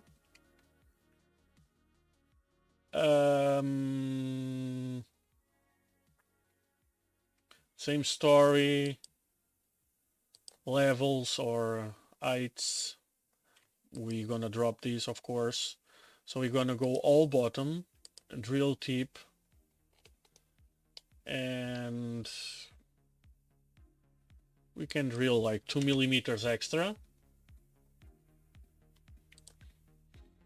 And we're gonna do the same story, deep drilling, full retract, about 4 millimeters at time.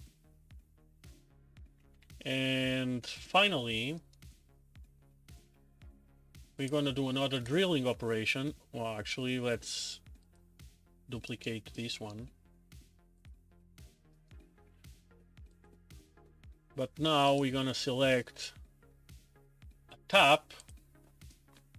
So it's gonna be tool 11, an M5 tap here.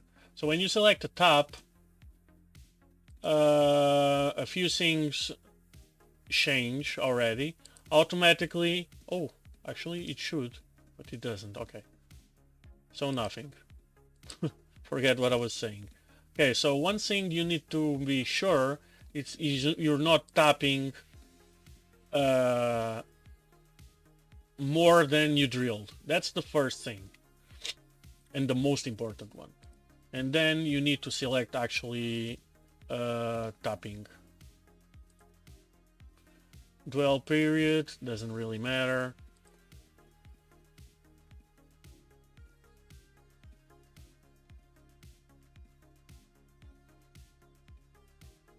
And if we do a simulation, we have everything already, of course. We do the drilling.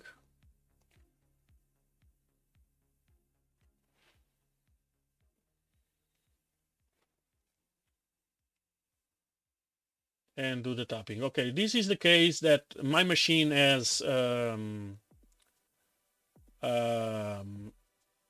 tapping option, so I can tap directly. But if you don't, well, you can manually tap it, of course.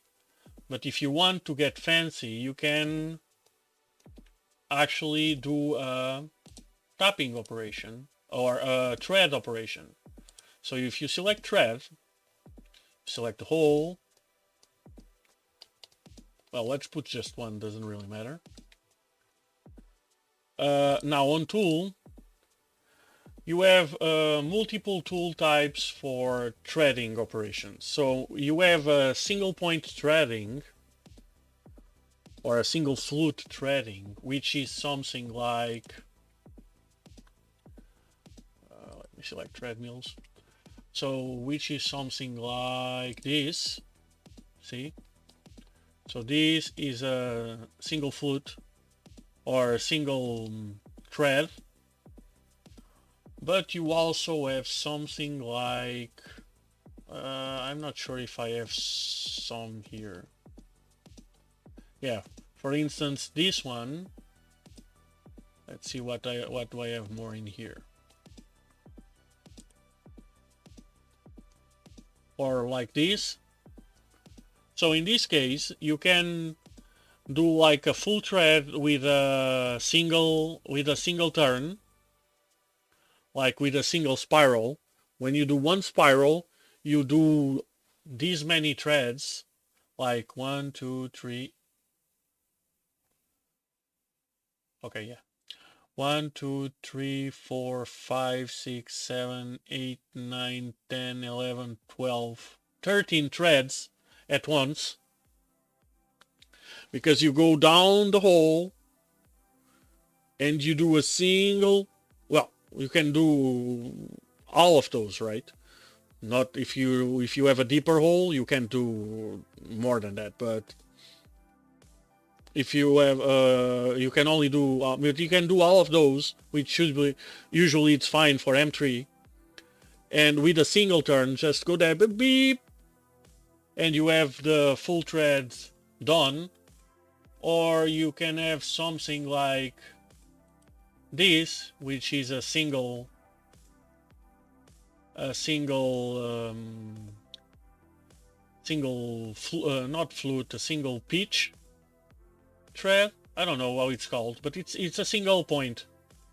And then that you need to go all the way to the top. So in this case, I'm not sure, it doesn't matter. I'm going to use it because it's the only one I have.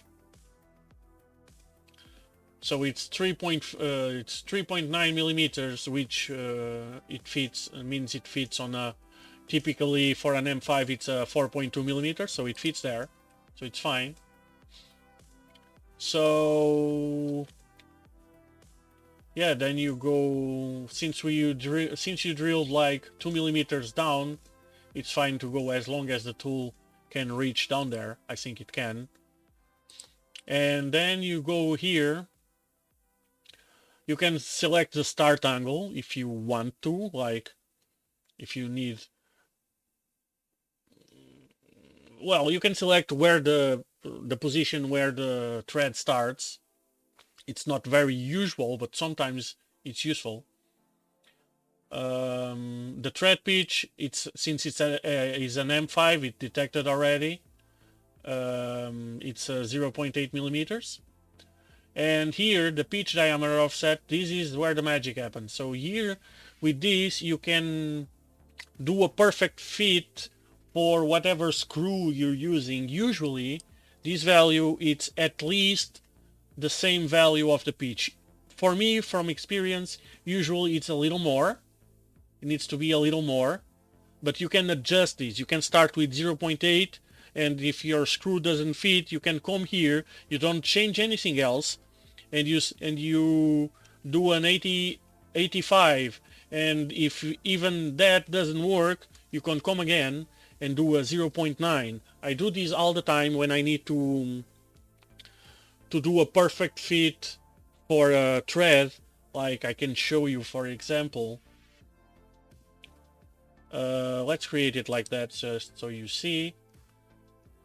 So you can see the toolpath. Let's disable the model. Oh.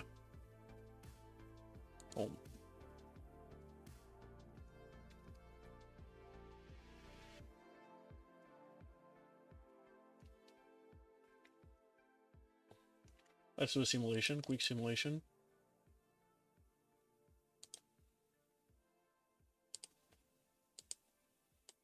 So you have a drill.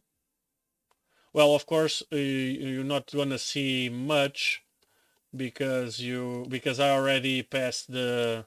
But if I do just a simulation of this guy, we should be good. Oh no. Okay, let me suppress these two. So I'm gonna suppress them so it doesn't take into account anymore. And now we can.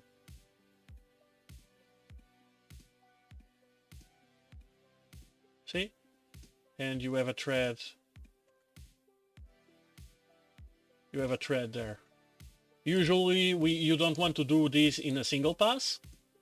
Usually you do multiple passes, like 3 step overs or 4 of 0.1, and you want to repeat the. Yes, I can do a section. I can do a section, yes. Give me a minute. Give me a second so I can orient this. Let me open the model. Let me go home.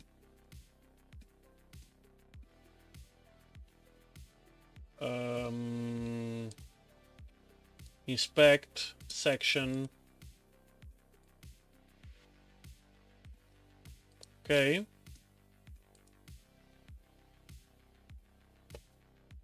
Let me throw off the analysis. No. The model, yes. I believe this should work. Oops. Fuck. Wait. Here.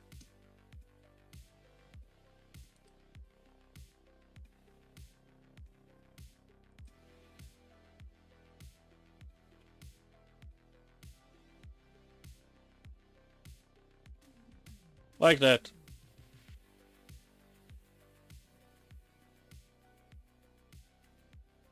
And yes, here you're reaching the bottom. You don't want that, but the previous, with my operations, I actually drilled 2 millimeters past this thing, so it's fine.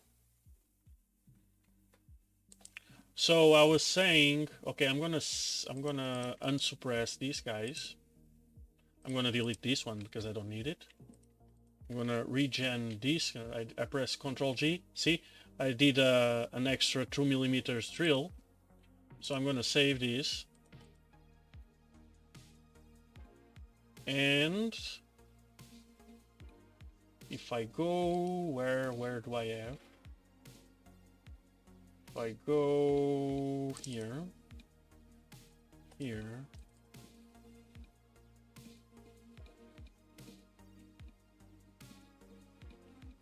just to show you that I'm not messing around, here.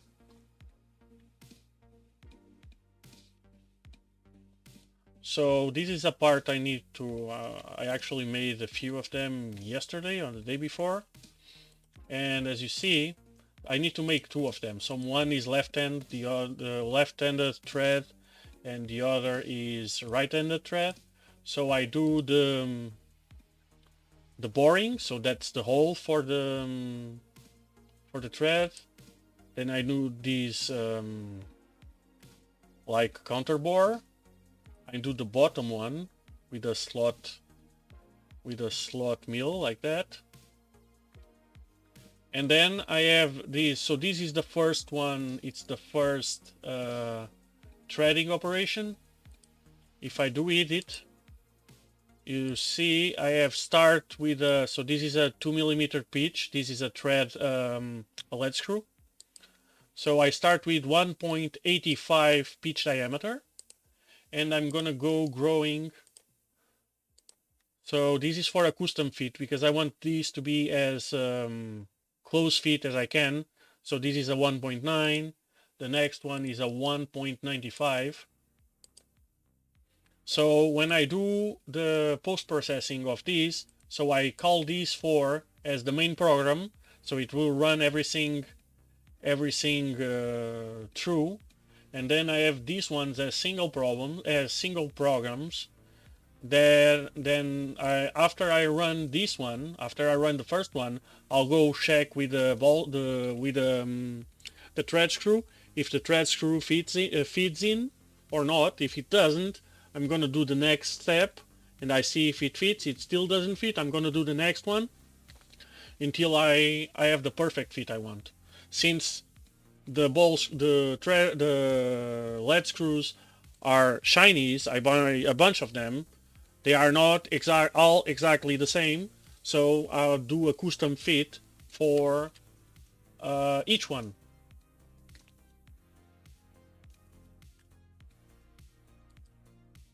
But yeah, so this part is done. We're gonna finish for today. This one took a little longer than, well, it was the first one. I had to explain everything since creating a new setup and every single, well, I didn't have to, but that's the point of making these videos, is to explain and teach everything. So everything new I have to explain.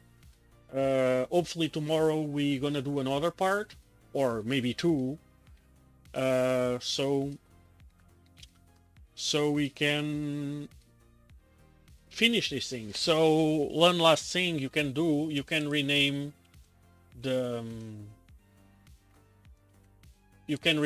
setups. You can say this one, it's for instance the back, because it's the back of the part.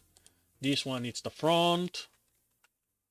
One more thing that I will explain real fast, or show real fast, and this one is the bottom,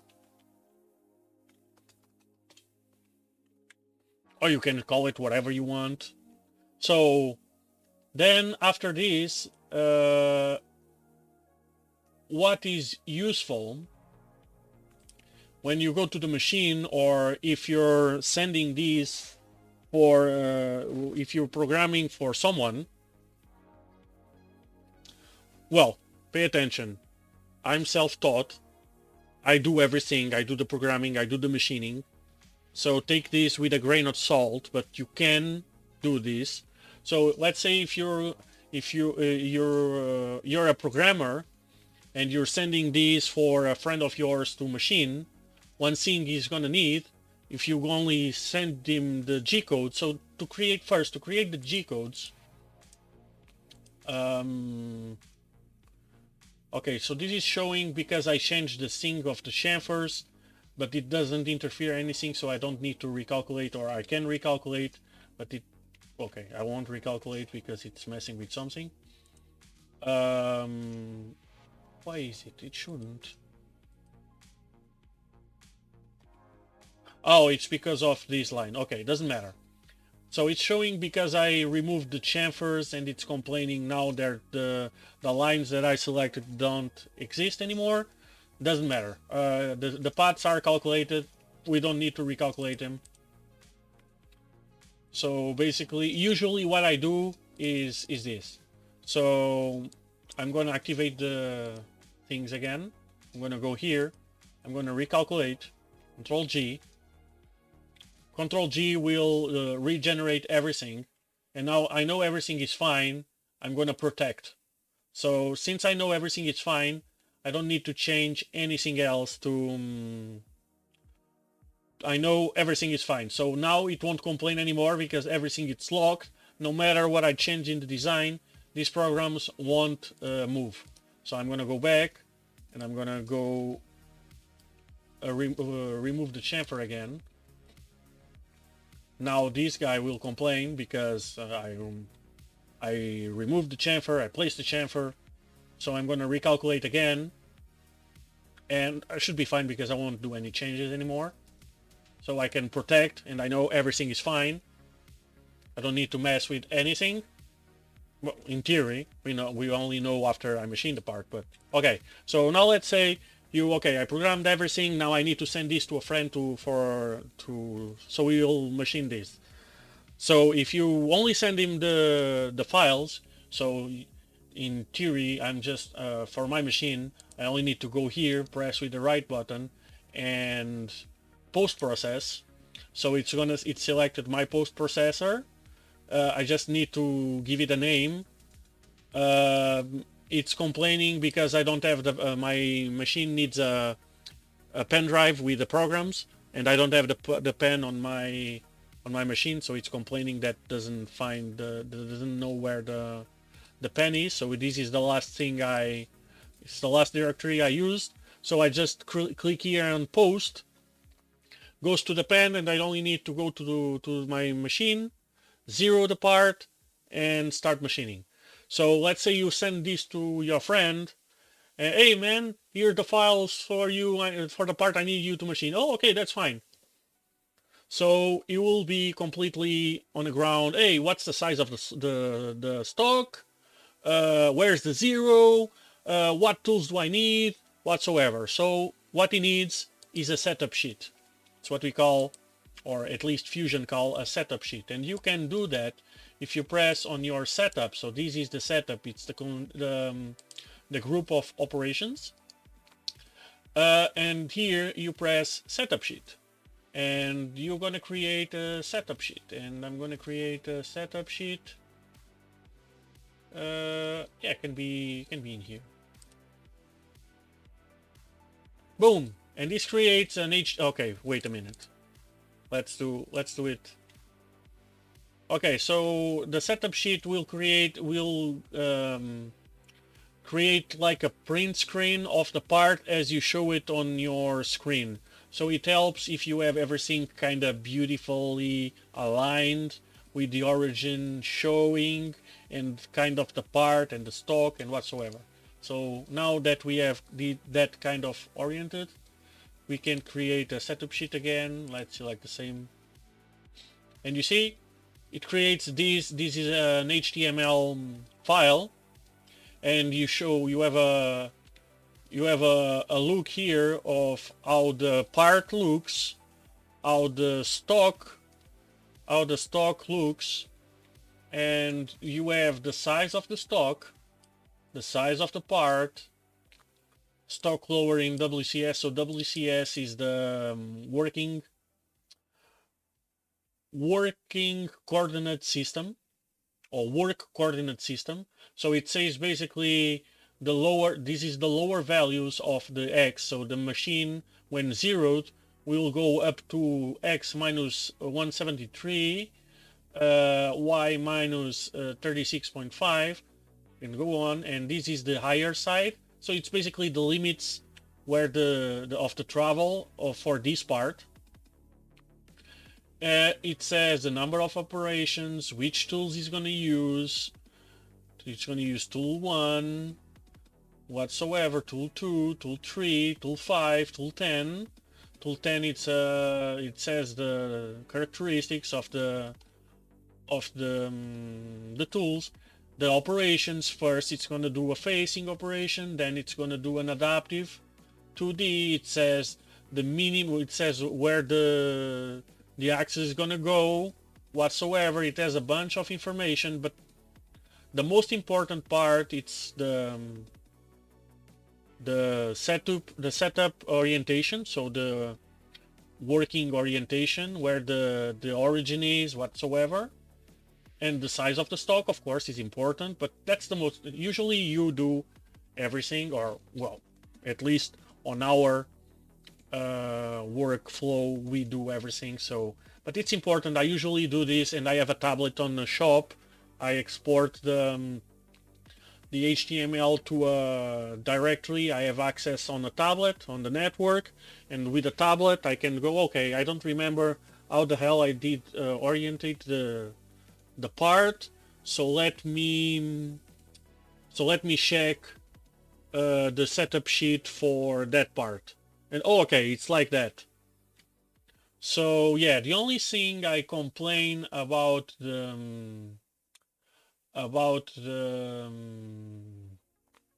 Fusion setup, at least I don't know how to fix this, is it will always output the name of the file with the name of the part. So in this case it's skirt V9, so the percentage 20, it's the space, because it's the name of the file, skirt V9, and I believe it should export, like if you're exporting or creating a setup sheet for the back setup, you should create like skirt V9 back, and then when you create the setup sheet for the front, it should create the skirt V9 front, or whatever name you got to these. But no, if you create a second setup sheet for the front, guess what? It's gonna overwrite the first one because it has the same name, and it should. So I don't know how I write to Fusion team on the forum to fix this. So pretty much every time you create a setup sheet, you need to go and physically change, at least if you're gonna save it on the same directory, and you need to change the name of the file. Otherwise you're gonna overwrite it, and that's something I don't know how to fix. I tried. If you try to, actually I haven't tried that in a while. If you try to create a setup sheet for both, let me see what happens. It says multiple setups with different have been selected. Your post must be customized to enter. Okay, let me see what it will create exactly.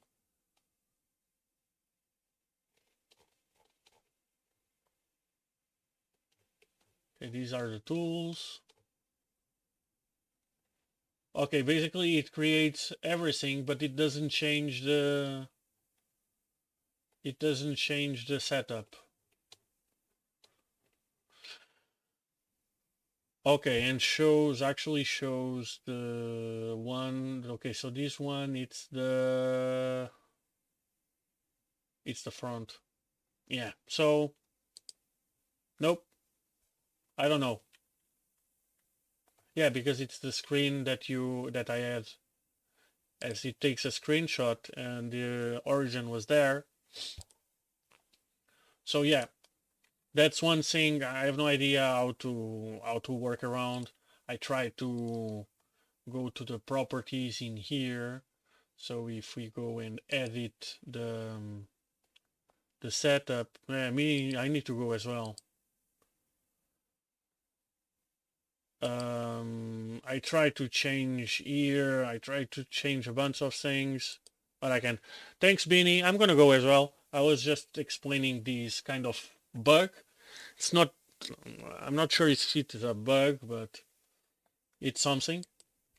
Yeah, take care, my friend. Thank you for watching. So yeah, I'm gonna finish here. The music finished already, so I'm not even gonna bother to start it again. I'm cold as hell. Oops.